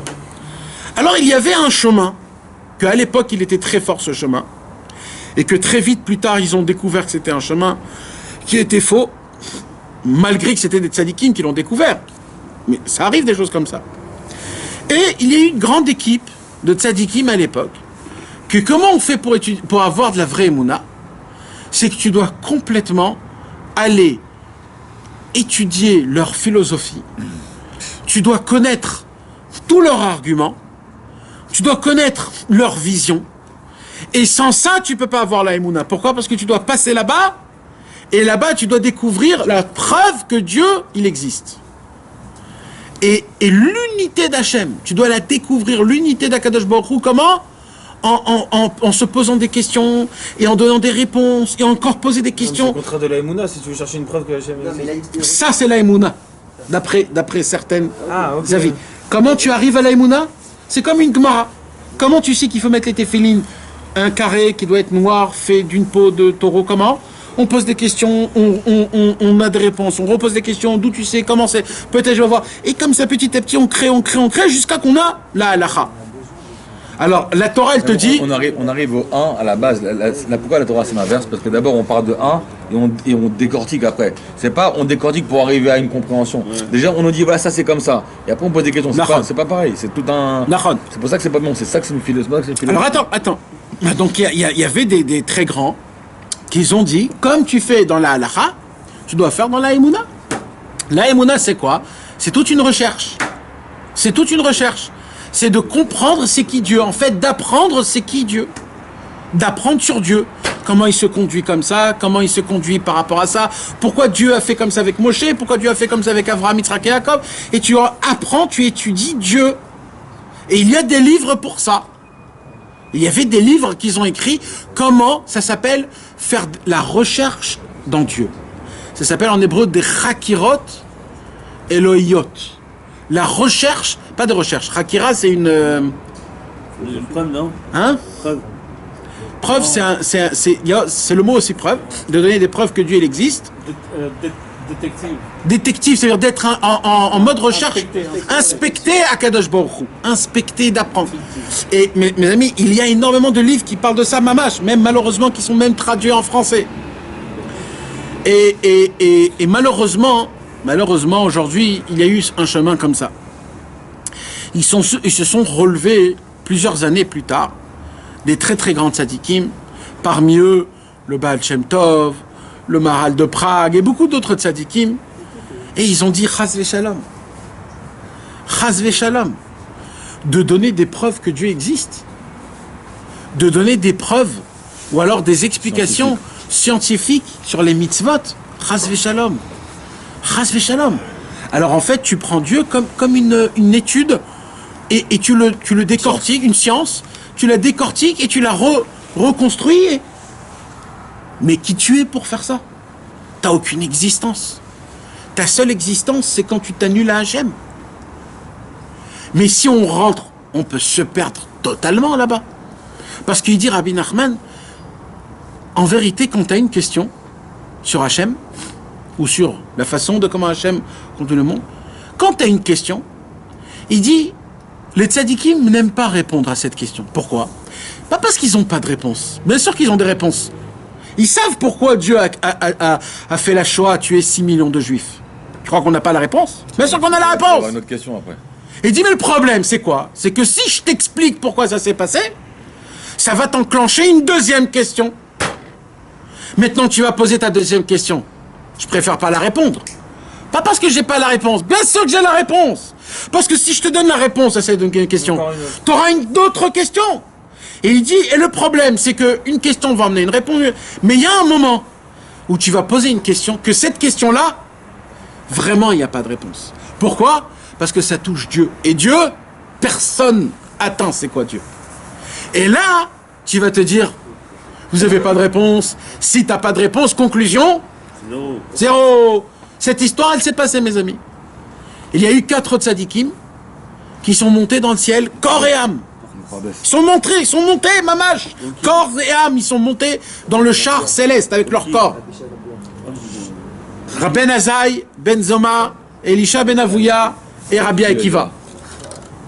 Ils sont montés, mamache. Ils sont arrivés à un moment où Rabbi Akiva leur dit, écoutez les gars, là on va arriver, il ne faut pas que vous décrivez ce que vous voyez.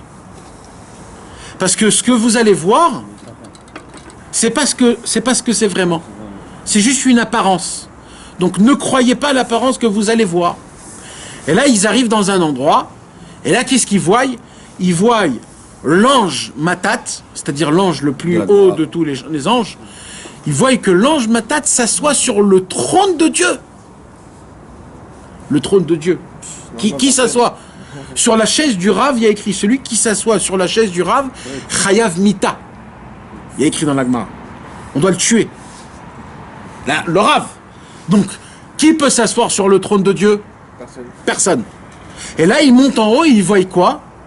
Un ange, le patron de tous les anges, s'assoit sur le trône de Dieu. Il est devenu fou. Il est resté là-bas, il est mort.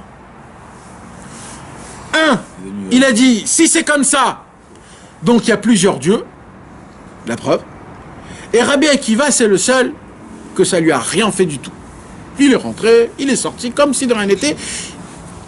Maintenant, le choc, il s'est passé à tout le monde. Pourquoi Rabbi Akiva, c'est le seul qu'il a rien, il s'est rien passé pour lui? Parce que Rabbi Akiva, il s'est mis dans sa tête de base qu'on ne peut pas comprendre. C'est qu'un Inyan de Emouna, donc il peut se passer ce qui peut se passer, ça va rien me faire. Mais les autres qui veulent tout comprendre, alors ils ont tous essayé d'expliquer. Ça veut dire ça, dès que tu commences à expliquer, tu glisses, mon frère, et alors, ou tu meurs, ou tu deviens fou, ou alors tu deviens un athée. C'est le Sechel, ça s'appelle Vodazara, il veut comprendre les choses. Mais qu'est-ce que tu veux comprendre des choses dans Dieu, tu veux comprendre? Hein? Pardon, si vous voulez rentrer dans le...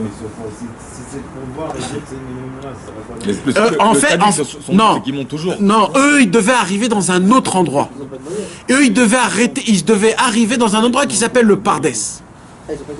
Ils n'ont pas été au Pardès. Ah, c'est pas Pardès, ça va? Non, c'est pas ça le Pardès. Pour passer dans le Pardès, tu dois passer dans le monde du Kissa à Kavod. Ouais. Alors eux, ils sont même pas encore arrivés au Pardès, c'est juste dans le chemin du Pardès qu'ils sont là. Donc ils lui ont dit, quand vous arrivez là-bas, ne glissez pas. Rabbi Akiva, il arrive alors. Rabbi Akiva, il est arrivé au Pardès. Nichnas Beshalom, Yatsa Beshalom. Il est rentré en paix, il est sorti en paix. Pourquoi? Parce que lui, il n'a pas cherché à comprendre. Pourquoi il n'a pas cherché à comprendre, Moshe Max? Parce que de base, lui, il ne veut pas comprendre. Parce que tout le Inyan de la Emouna, c'est de ne pas comprendre. Et de même pas de pas chercher. Donc quand un homme il a la Emouna, même quand il voit des guerres ou des choses cruelles dans le monde, mais il se pose même pas la question, puisqu'il sait, mais moi Hachem, tout ce qu'il fait, c'est la Emouna Pshuta. Pourquoi tout à l'heure t'as expliqué d'un côté, quand tu fais les mitzvot de la Torah, sans comprendre, sans chercher à comprendre, parce que les mitzvot... C'est un manque d'Emouna. Non, parce que les mitzvot... Là, je parle que de Emouna, c'est le commencement. Le commencement, il doit être neutre. Après, les mitzvot, c'est un autre inyan. Même les mitzvot, la Torah t'a pas laissé faire cette recherche. C'est la Gemara qu'elle fait pour toi, la recherche. Mais même nous, on ne doit pas faire la recherche. C'est-à-dire, nous, on doit juste étudier leur recherche à eux. Leur vision à eux, leur façon de comment on pose des questions. Pas la façon à moi comment je pose des questions. Moi, je dois m'annuler comment la Gemara, elle pose des questions. Pourquoi il faut faire ça? Pourquoi il faut faire... Pourquoi il faut avoir de la émouna. Tu fais les choses sans comprendre. D'un côté, c'est de la émouna. D'un autre côté, c'est pas de l'émouna parce que tu fais ce qu'on t'a dit. Tu sais pas te chercher. Ça s'appelle la Emouna. Ouais, ça s'appelle aussi de Ça la s'appelle la émouna. émouna. Ça peut s'appeler aussi de la... Non, ça s'appelle la Emouna. Mais Rabbeinu, il dit le derrière de la Emouna, c'est quoi? C'est d'abord appliqué avec Emouna.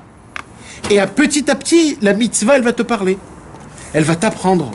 Ça, c'est pour ça. Et ça, c'est pour ça. Tu vas ressentir. Tu vas lire dans la Torah des choses. Pourquoi c'est important de faire Shabbat? Parce que Shabbat, c'est la Menoucha. Akadosh Baruch Hu, il se repose. Quand tu fais Shabbat, tu fais... Vous savez, mes amis... Il y a beaucoup de gens qui font et qui ressentent rien. Et qui font plus parce qu'ils ressentent rien après. Je vais donner un petit exemple. D'accord? C'est un exemple, je vais dire la vérité. C'est honteux de le dire, mais même moi... Je savais pas ça comme ça. Le kidouche, mes amis. Le Shabbat. Le kidouche du soir, le Shabbat. C'est quoi le kidouche? Quelqu'un peut me dire la raison toute simple du kidouche? C'est le rendez-vous. Non, arrêtez de me dire des mots comme ça. Bémet, pourquoi il faut faire le kidouche? Pourquoi vous faites le kidouche là? Voilà. Et Mouna. Pourquoi vous faites kidouche? Parce qu'on veut pas comprendre, nous. Mais faut pas. Non. On veut pas savoir. Alors c'est quoi la kavana que t'as quand tu fais le kidouche? On rappelle que Hachem Il y a cette Mesraïm. Que Hachem lui a donné le Shabbat et que C'est l'alliance. c'est un pacte entre lui et nous. Pourquoi? Parce que tu l'as oublié, tu dois le rappeler. C'est une alliance, l'alliance avec Hachem. C'est quoi l'alliance? C'est-à-dire quoi? Béni, c'est décrit en Kiddush. Béni, oui, l'alliance c'est quoi? Béni, C'est de béni, prendre un verre, béni. de mettre du vin, et c'est ça l'alliance? Non, De faire le kidouche. On peut faire Shabbat sans faire le kidouche. C'est d'élever le vin spirituellement. Ah non, la Torah elle est très simple, la Torah elle est vraiment terre à terre. Je veux dire ce qu'il a dit à Raphaël. Mais même ça, c'est pas ça. C'est pas ça. Vaïcholou. Eh ben mes amis, c'est très simple. Hein, vous comprenez mes amis jusqu'à où ça va? C'est-à-dire même des choses, des choses simples. Là on parle mamage. Hachem il a sanctifié le monde par le Shabbat, alors nous on fait comme lui. Écoute bien. On va manger. Écoutez. Quand un homme se lève chez lui à la maison, il se lève et toute la famille se lève. Et on ne peut pas manger avant ça. On prend le verre de vin, un verre en argent, un verre qui est rachouf, pas un verre en plastoc, un vrai verre. On sort, on met du vin rouge. C'est bien si on y a un bon vin, l'Ichvat Shabbat Kodesh.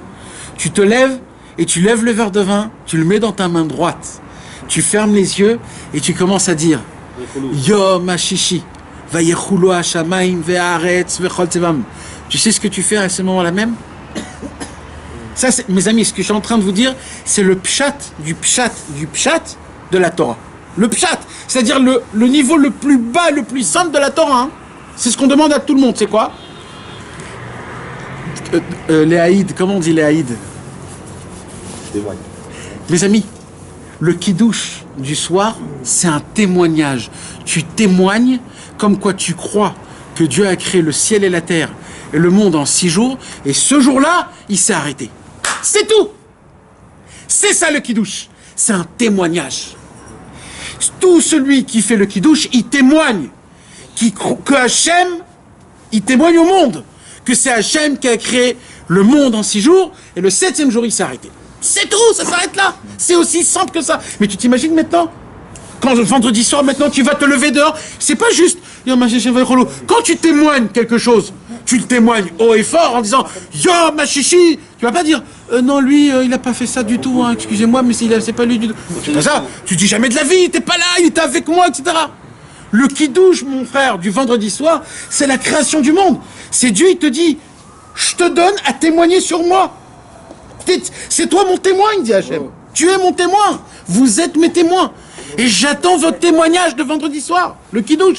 Ça, mon frère, maintenant que tu sais ça, t'as une émouna de fou. Tu sais que ton kidouche, c'est un autre kidouche dans le monde. C'est un vrai témoignage. Comme quoi, le monde, il a été fait par Hachem. Ça s'arrête là. Et après, t'as témoigné ça. Tu peux manger, tu peux boire. Motzi. Non, hein?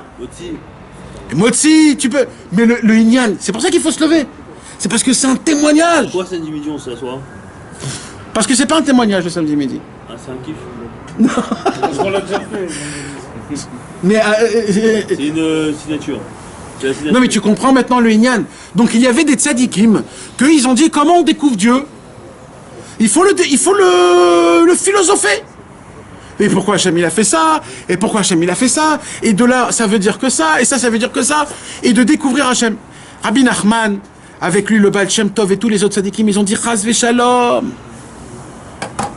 Il faut croire en Hachem. Comment? Eh ben on croit. Il n'y a rien à faire. Il n'y a rien à faire. Et Tamine. T'es qui pour témoigner que Dieu était là-bas? Tamine. Crois. Comment? Il n'y a pas comment. Crois qu'il y a Dieu. Et il faut derrière avec lui. Il faut croire que dans chaque mitzvah que tu fais, tu appartiens à Hachem. Parce que la mitzvah, c'est Hachem lui-même. Et quand tu fais la mitzvah avec ton corps, tu fais partie de Dieu. C'est tout. Ne comprends rien. Il n'y a rien à comprendre. Je me lève le matin tôt parce qu'Hachem il veut qu'on fasse le Kriyat Shema tôt le matin. Pourquoi? Je ne sais pas trop. Mais j'ai la Emouna qu'en faisant le matin, ça va me donner ça et ça va me faire ça. Je vais me rapprocher de Dieu encore plus. La Emouna Pshuta. Faut être simple. Il vient, Yitro. Je reviens maintenant dans la paracha de la semaine. Ouais. Et qu'est-ce qu'il dit Yitro à Moshe Rabbeinu? Il dit donne ton fils Gershom à la Vodazara. Ça veut dire quoi? Yitro, il est venu chez Moshe Rabbeinu, et comme ça il dit Rabbeinu. Moshe Rabbeinu, Yitro est venu chez Moshe Rabbeinu, il lui a dit Moshe, j'ai une atza, c'est-à-dire j'ai une supposition à te demander. Quoi? Il lui dit, tu veux pas donner ton premier fils comme moi? On va le rentrer dans la Vodazara, il va apprendre toute la Vodazara, et après il va découvrir Hachem. C'est le chemin, comme moi j'ai fait. C'est le Hémet, c'est comme ça qu'on a la Emouna. Vous savez, mes amis, il a écrit que quand Yitro, il a découvert Dieu, il a dit Ata yadati ki gadol Adonai vadonenu mikol Elohim. Maintenant, il a dit Yitro, je sais que Dieu, le Dieu de Moshe, c'est le Dieu le plus grand de tous les dieux du monde. Le Zohar HaKadosh, il dit, quand Yitro, il a dit ça, Dieu, il est arrivé dans une place qu'Aviachol, nous on ne comprend pas, mais Dieu, il s'est étalé, il est devenu encore plus grand comme il n'y a jamais eu. Tellement ça a fait du kavod à Hachem que Yitro... Pourquoi? Parce qu'il y a des autres dieux? S'il a dit il est plus grand que tous les autres dieux, c'est-à-dire que pour lui, il y a combien de... Alors, il parlait de la Emouna que les gens ils avaient dans les autres dieux. Il parlait pas des autres dieux, il parlait de la Emouna que les gens ils avaient dans les autres dieux. Il parlait que de la Emouna, il parlait pas de Dieu, des dieux. Il a parlé en leur langage. Comment il aurait pu dire? Comment il peut dire c'est le plus grand dieu de qui? Dieu, marqué Dieu est un dieu jaloux. Tu crois qu'il y a un autre dieu? Non, David Amelach il dit Ani Adati. Ani. Il a marqué Dieu est un dieu jaloux, il a marqué. D'accord, Dieu jaloux. Non, mais de base, mon cher Rabbeinu, il a parlé avec Yitro, il a parlé avec le langage normal, habituel. Mais tu sais quoi, même la Torah, elle dit Elohim Acherim. Elohim Acherim. Donc Elohim Acherim, ça veut dire que des autres dieux. De base, Elohim, c'est un nom de... que les gens ils se sont fait. De la nature. L'Otissa, c'est quoi l'Otissa et Shem Hashem Elohecha Lashav. Et le troisième, c'est... Lo Elecha Elohim Acherim Al Panai, qui est El Kano. On voit que dans la Torah, il y a Elohim Acherim. Il y a ce moussak. Donc il a parlé un petit peu... Attends, on va voir ce qu'il dit... On va voir ce qu'il dit Rabbeinu dans David Amelach, parce que c'est la première sikha du Sichot Haran, mes amis. Dans la première sikha du Sichot Haran, Rabbeinu il parle de quand Yitro il a connu Hachem, c'était un des plus grands kavod qui puisse exister qu'Hachem il a reçu. Pourquoi? Parce que c'est pas un naze qui a dit Dieu c'est le plus grand. C'est quelqu'un qui connaît tous les dieux. Et lui il dit Hachem c'est le plus grand. Ah oui, alors Yitro il vient chez Moshe Rabbeinu, il dit fais pareil avec ton fils Gershom. Emmène-le dans toute la Vodazara, qui connaissent toute la Vodazara, qui va faire toute la Vodazara, et après, emmène-le chez Hachem, et là il fera un grand comme moi. C'est ça, il dit, Rabbeinu, il dit, c'est ça le pshat. Quand Yitro, il lui a dit, donne-moi ton fils à la Vodazara, ça veut dire quoi? Fais-le passer par là où je suis passé. Et là, qu'est-ce qu'il dit? Mon deuxième fils, il s'appelle Eliezer. C'est quoi Eliezer? Eliazar. Dieu, il m'aide. C'est-à-dire quoi, Dieu, il m'aide? Et il a dit, non, on n'a pas besoin de passer par ça. Nous, on va directement chez Hachem, sans passer par Gershom. J'étais un étranger dans une terre étrangère. Là, tu me parles en tant d'étranger. Mais nous, on n'est jamais étrangers. Nous, on est toujours proche de Dieu. Dieu, il est toujours avec nous. Eliezer. Dans Gershom, il y a Eliezer. Quand j'étais étranger, Dieu, il m'a aidé aussi là-bas. J'avais pas besoin d'être un goy. j'étais pas un Égyptien en Égypte. Je suis resté un Juif. Pourquoi? Parce que Dieu, il m'a aidé. Nous, on a la Emouna Pshuta. Nous, quand on appelle Hachem, Hachem nous répond. Moi, j'ai pas besoin d'aller et de poser des questions et d'essayer de voir et de se dire comment Hachem il fait comme ça et pourquoi Hachem il fait comme ça et comment ça se fait que je comprends pas. Et malheureusement, il y a aujourd'hui des rabbanim et il y a des livres que comment ils rapprochent un juif, comment? Ils rapprochent des juifs en donnant des preuves que la Torah existe, en donnant des preuves que Dieu existe, en faisant montrer que la Torah avait raison. Aujourd'hui, par qui? Par les scientifiques, par des recherches qu'ils ont fait aujourd'hui.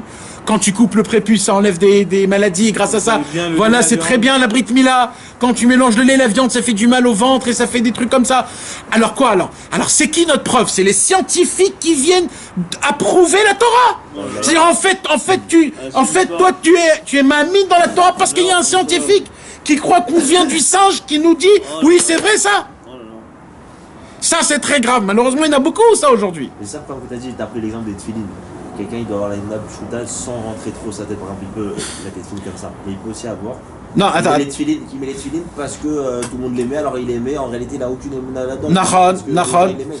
Il va la série parce que c'est sur le chemin du travail. Parce alors que il faut dire le matin, je mets mes tefilines Hachem rien que parce que tu le dis c'est avant. toi qui l'as demandé. Qui a ni adati, qui gadol Hachem va donner nos mikol à l'Elohim. C'est ça ce qu'il a dit David Ameler. Qui a ni adati, et Yitro il a dit atay adati, qui gadol Hachem va donner mikol à Elohim. Qu'est-ce que tu disais, Moshe? Par rapport aux tefilines, moi, un autre truc. Les gens ils peuvent faire des trucs par habitude. Par rapport à leur habitude ou par rapport à leur... L'entourage, le truc, tout. Donc au final, ils le font spécialement, ils peuvent penser qu'ils le font parce qu'ils sont... Nahon.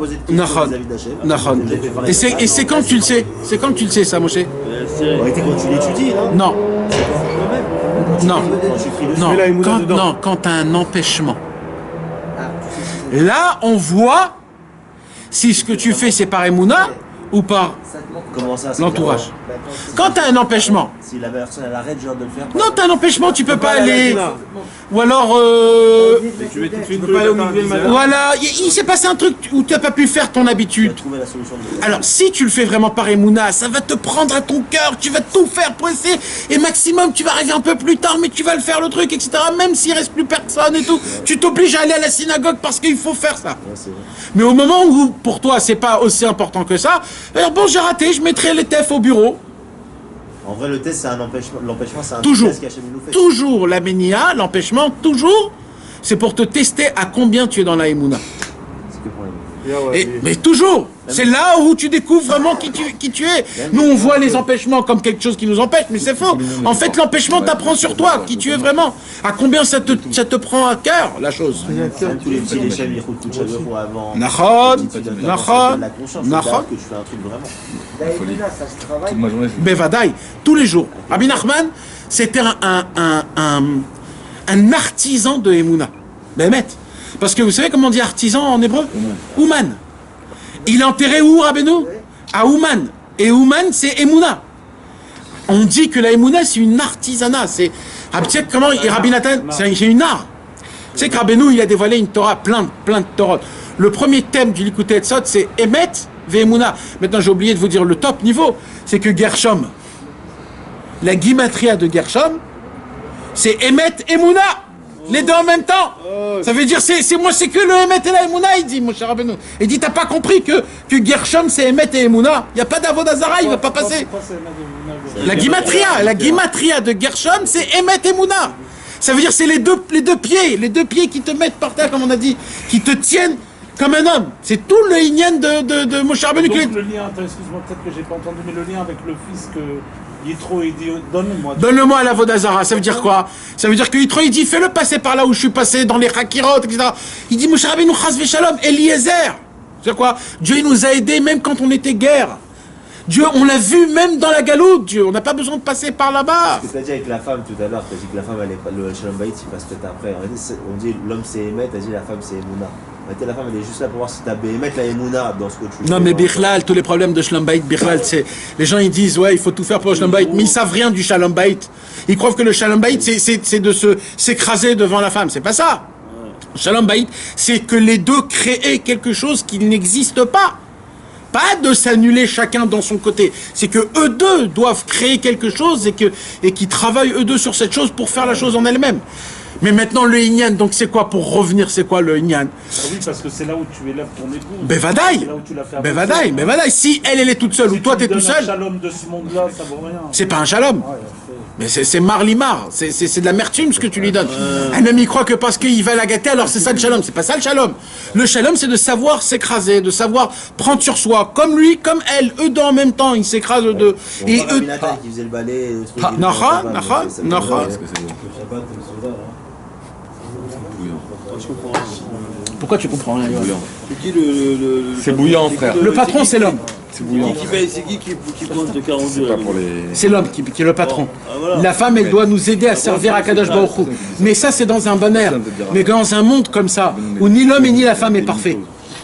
Alors, c'est qui le patron? C'est Olamazé. C'est les buildings, là, les lumières que tu vois là. C'est l'Olamazé. C'est la télévision, le patron. Le vrai patron, c'est la télévision. Quand tu as une télévision et qu'il y a une pire sommette, une publicité qui te fait montrer le nouveau Dior, le nouveau Chanel, et là d'un coup, ah, c'est ça ton but, j'ai un nouveau but, d'avoir le nouveau, le dernier cri, le truc.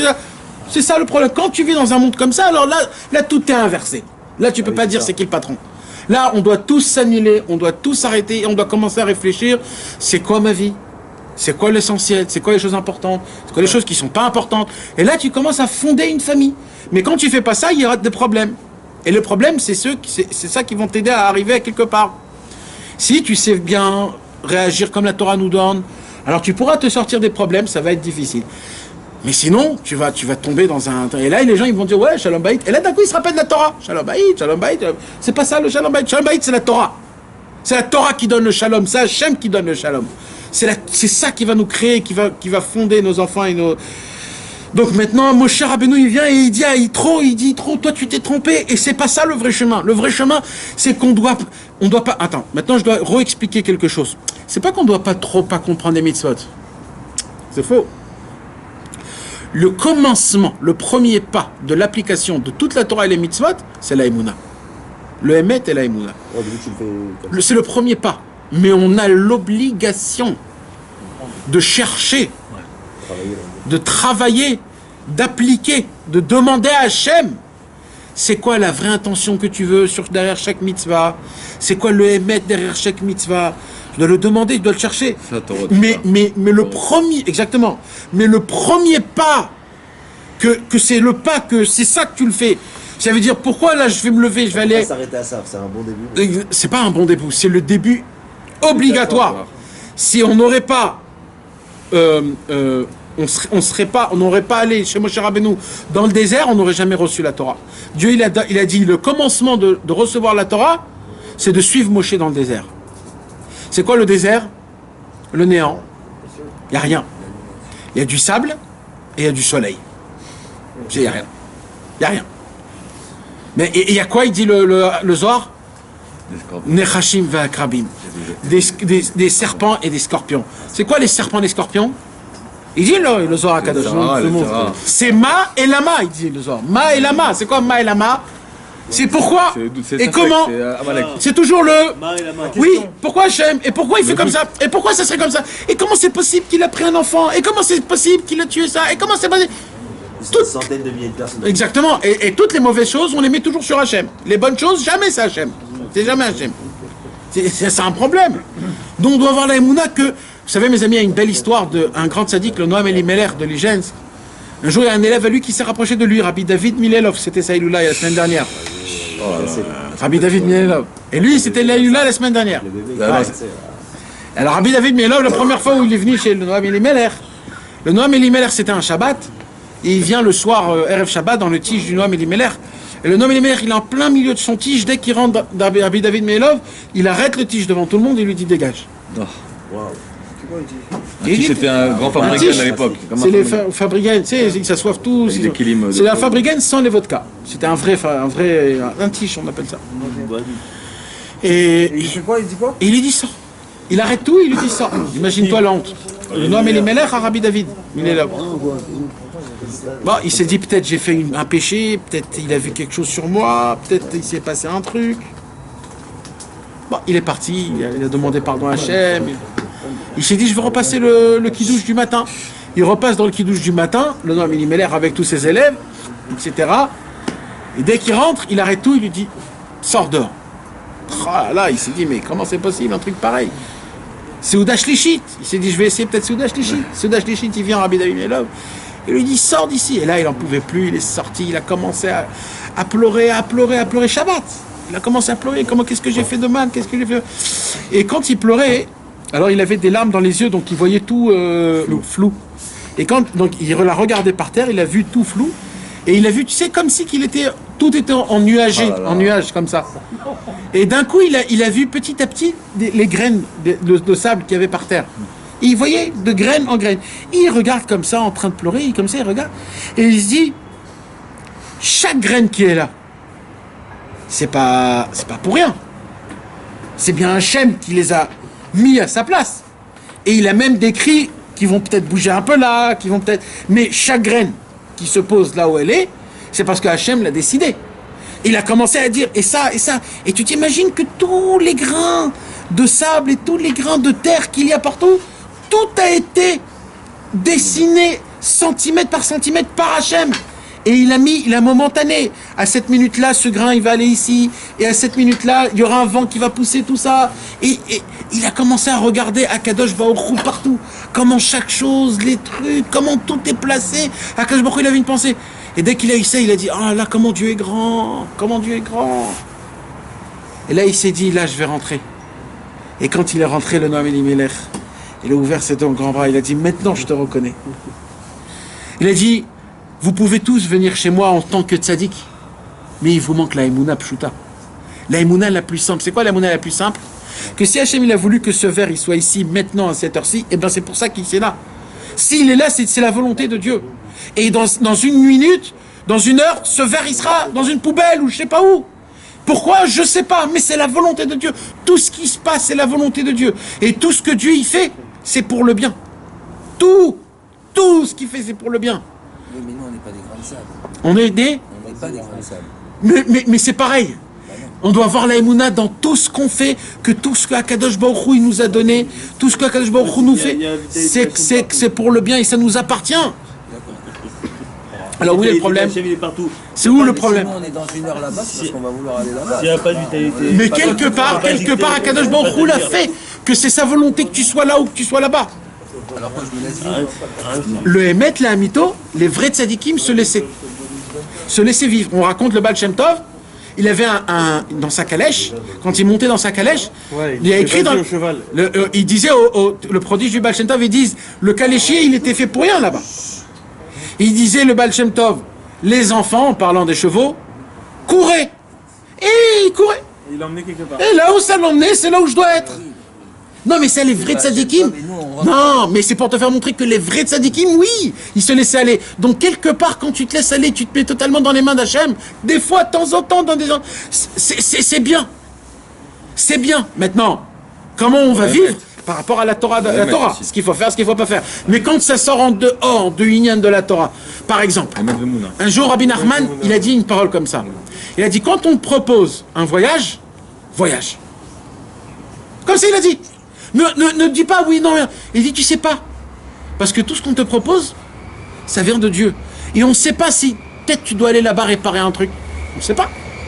Il dit, Rabbeinu, juste conduis-toi comme un juif là où tu es. Parce qu'un juif, là où il est, il répare. Tu bois un verre d'eau même en Thaïlande, tu répares. Tu fais Chakon et Abitvaro, tu répares des mondes. Des clipotes énormes. Un homme, il va à Las Vegas. Combien de gens, ils ont perdu leur neshama à Las Vegas? Toi, tu viens un stam, je sais pas pourquoi, tu as eu un inyan, un mariage, et tu fais des brachot, tu fais mincha, tu fais arvi, dans des trucs comme ça. Tu fais monter des trucs. Tu sais pas, il dit, Rabbeinu, juste conduis-toi comme un juif. Va là où on te propose, mais conduis-toi comme un juif. C'est quoi ça? C'est un petit truc de Emouna, ça s'appelle la providence divine. Tu te laisses un petit peu à Kadosh Baruch Hu, vas-y, Hachem, fais mon chemin, je sais pas comment... Ça, Kadosh Baruch Hu, il est tombé amoureux de nous grâce à ça. Quand Moshe Rabbeinu nous a dit, on sort d'Égypte, c'est-à-dire quoi sortir d'Égypte? C'est le luxe, c'est la bonne bouffe. Ils étaient esclaves. Hein? Ils étaient esclaves. Esclaves de l'argent. Esclaves de l'argent. Ils étaient esclaves, c'était pas un esclavage comme on croit. C'était esclave dans le cerveau.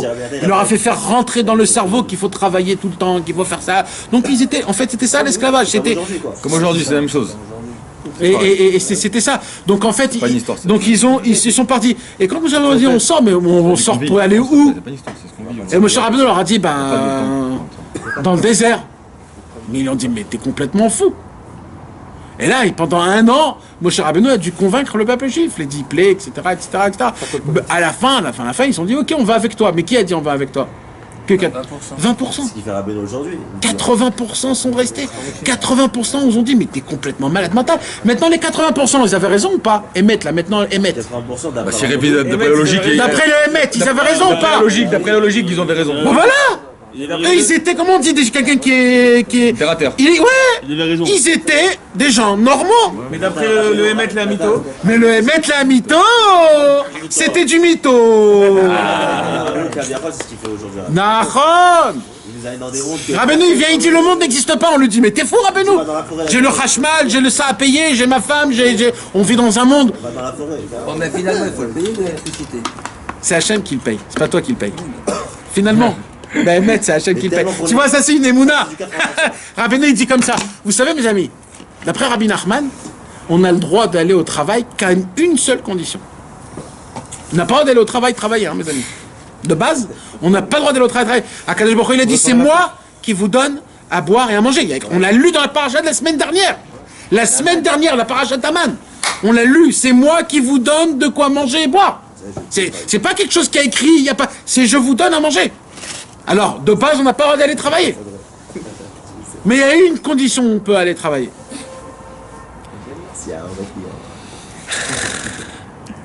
Rabbeinu a raconté une histoire. Non, ça c'est obligé, ça.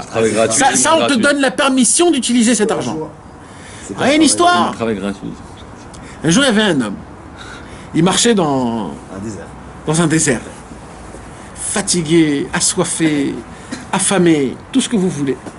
Il n'en peut plus, il n'en peut plus, il n'en peut plus, il n'en peut plus. Et d'un coup, il voit un mec à côté, il dit, oh là là, Baruch Hashem, t'es là. Tu saurais pas où on peut manger, même acheter à manger quelque chose, j'en peux plus. Et il dit, ben vadaï, bien sûr, mon frère, tu vois, tout au fond là-bas, il y a une maison avec de la lumière.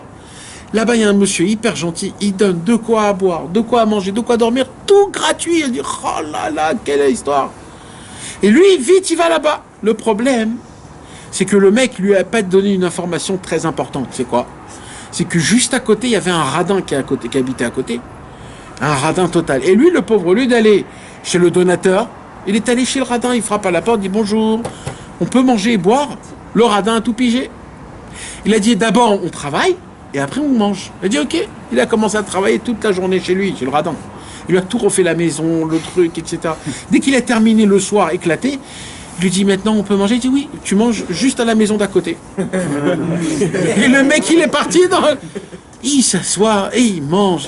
Et il dit quel kiff de manger après une journée de travail. Et les mecs à côté, ils disent mais de quel travail tu parles? Nous ici on est venu peinard, on vient, on mange, on dort, c'est tout. Et il a dit mais on n'a pas quoi, vous n'avez pas travaillé comme moi juste à côté? Ah il a dit non, ici on mange gratuit. Ils lui ont dit toi t'as mangé gratuit et t'as travaillé gratuit. Rabbeinu il a dit il faut que vous compreniez ça mes amis.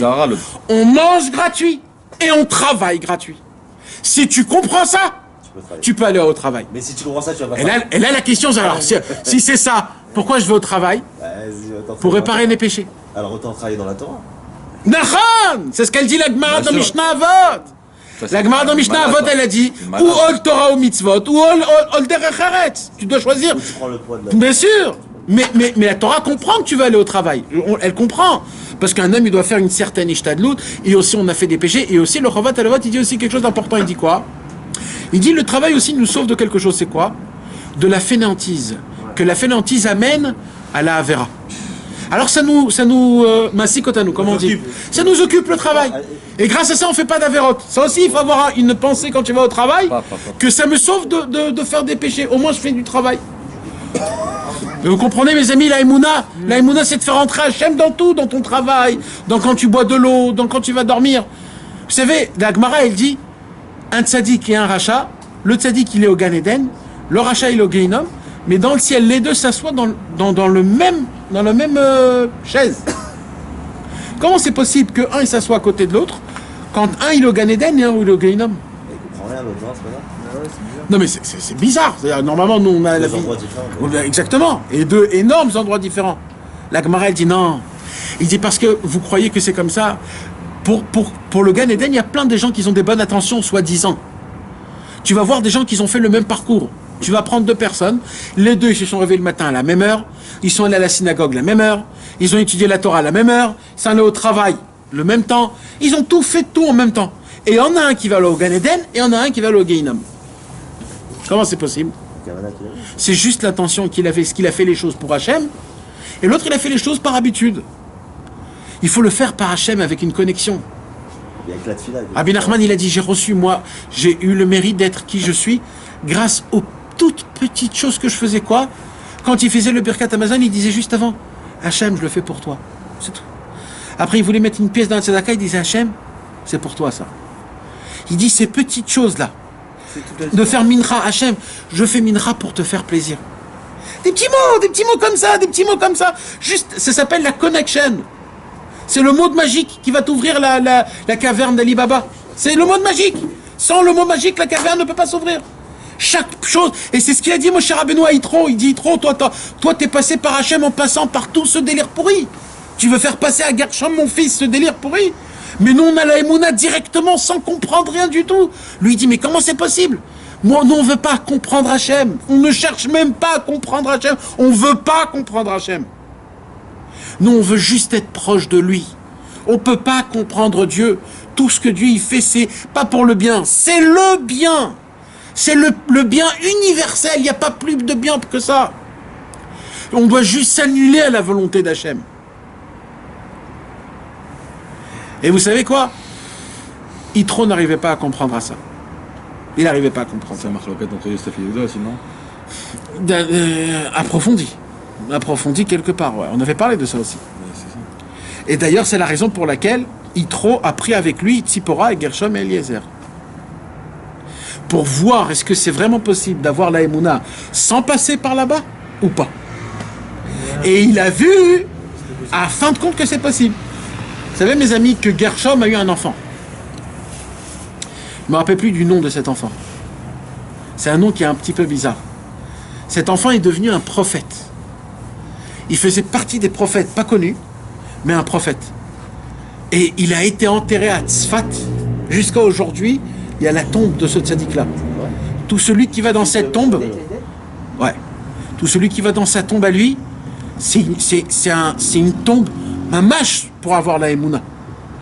Il se passe des choses, c'est une toute petite tombe, un endroit tout petit, les gens ils passent, c'est en plein milieu de Tzfat, on fait même pas attention, on peut passer là-bas tous les jours sans faire attention qu'il est. Je me rappelle plus du nom, mais je vais vous l'envoyer, la tombe et tout comment commencer, je l'ai dans le. Dans notre voyage de Mamash, mais il faudra le faire Bezrat Hashem. Et ça c'est un vrai tzaddik de pourquoi? De Emouna, pourquoi? Parce que tout son Inyan, c'est la preuve. Hein? Exactement, chez Vouel, enterré à Tzfat. Et lui, c'est quoi chez Vouel? Chez vous, revenez vers Dieu. Ça a été la preuve à Yitro qu'on peut se rapprocher de Dieu sans passer par les autres endroits, sans passer par la compréhension. Et malheureusement, il y a des gens qui croient qu'on peut parler de l'essence de Dieu. Dieu, il est comme ça, Dieu, il est comme ça. Nous, on ne comprend rien. Ce qu'on doit parler, c'est des mitzvot de Dieu, des tzadikim. On peut se rapprocher de Dieu que par les tzadikim, pas en philosophant en Dieu. Par les justes, Dieu nous a donné des tzadikim, parce que c'est ça le chemin, mamash. C'est ça le chemin d'arriver à Kadosh Baruch Hu. Et nous, on doit se renforcer dans ça, mes amis. Quand des fois, on est tenté, on a des nisyonotes, on a des problèmes qu'on ne comprend pas. Pourquoi c'est comme ça? Et pourquoi c'est comme ça? Et pourquoi j'arrive pas à ça? Et tu as des questions. Voilà, j'ai fait comme ça et ça avance pas. Et là où je me suis rapproché de Dieu, j'ai tout perdu. Et tu as plein de trucs, Mes amis, si de base, tu veux comprendre Akadosh Baruch Hu, tu vas terminer comme les autres, qui sont montés dans le ciel et qui sont pas... Ah bien, qui va de base, lui, il a compris qu'Akadosh Baruch Hu, il faut le servir. Et quand tu vas le servir, tu vas comprendre après Naaseh, après Venishma. Il ne faut pas de base comprendre tout. Déjà, essaye de comprendre les halachot.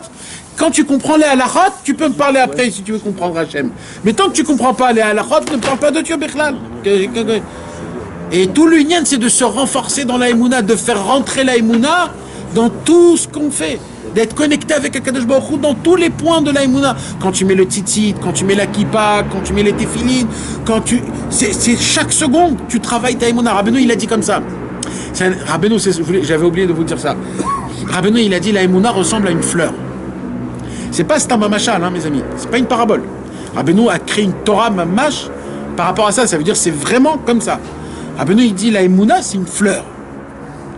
Et cette fleur, elle prend pas toutes les eaux du monde. Si tu lui renverses de l'eau spéciale, elle peut pas pousser. Il faut une eau qui est pure. Il faut une eau qui est bien... avec aucun lichlour, aucune saleté. C'est une eau très spéciale qui descend de la terre. Il dit Rabbeinu, il faut trouver l'eau pour arroser la Emouna. Et il faut l'arroser tout le temps.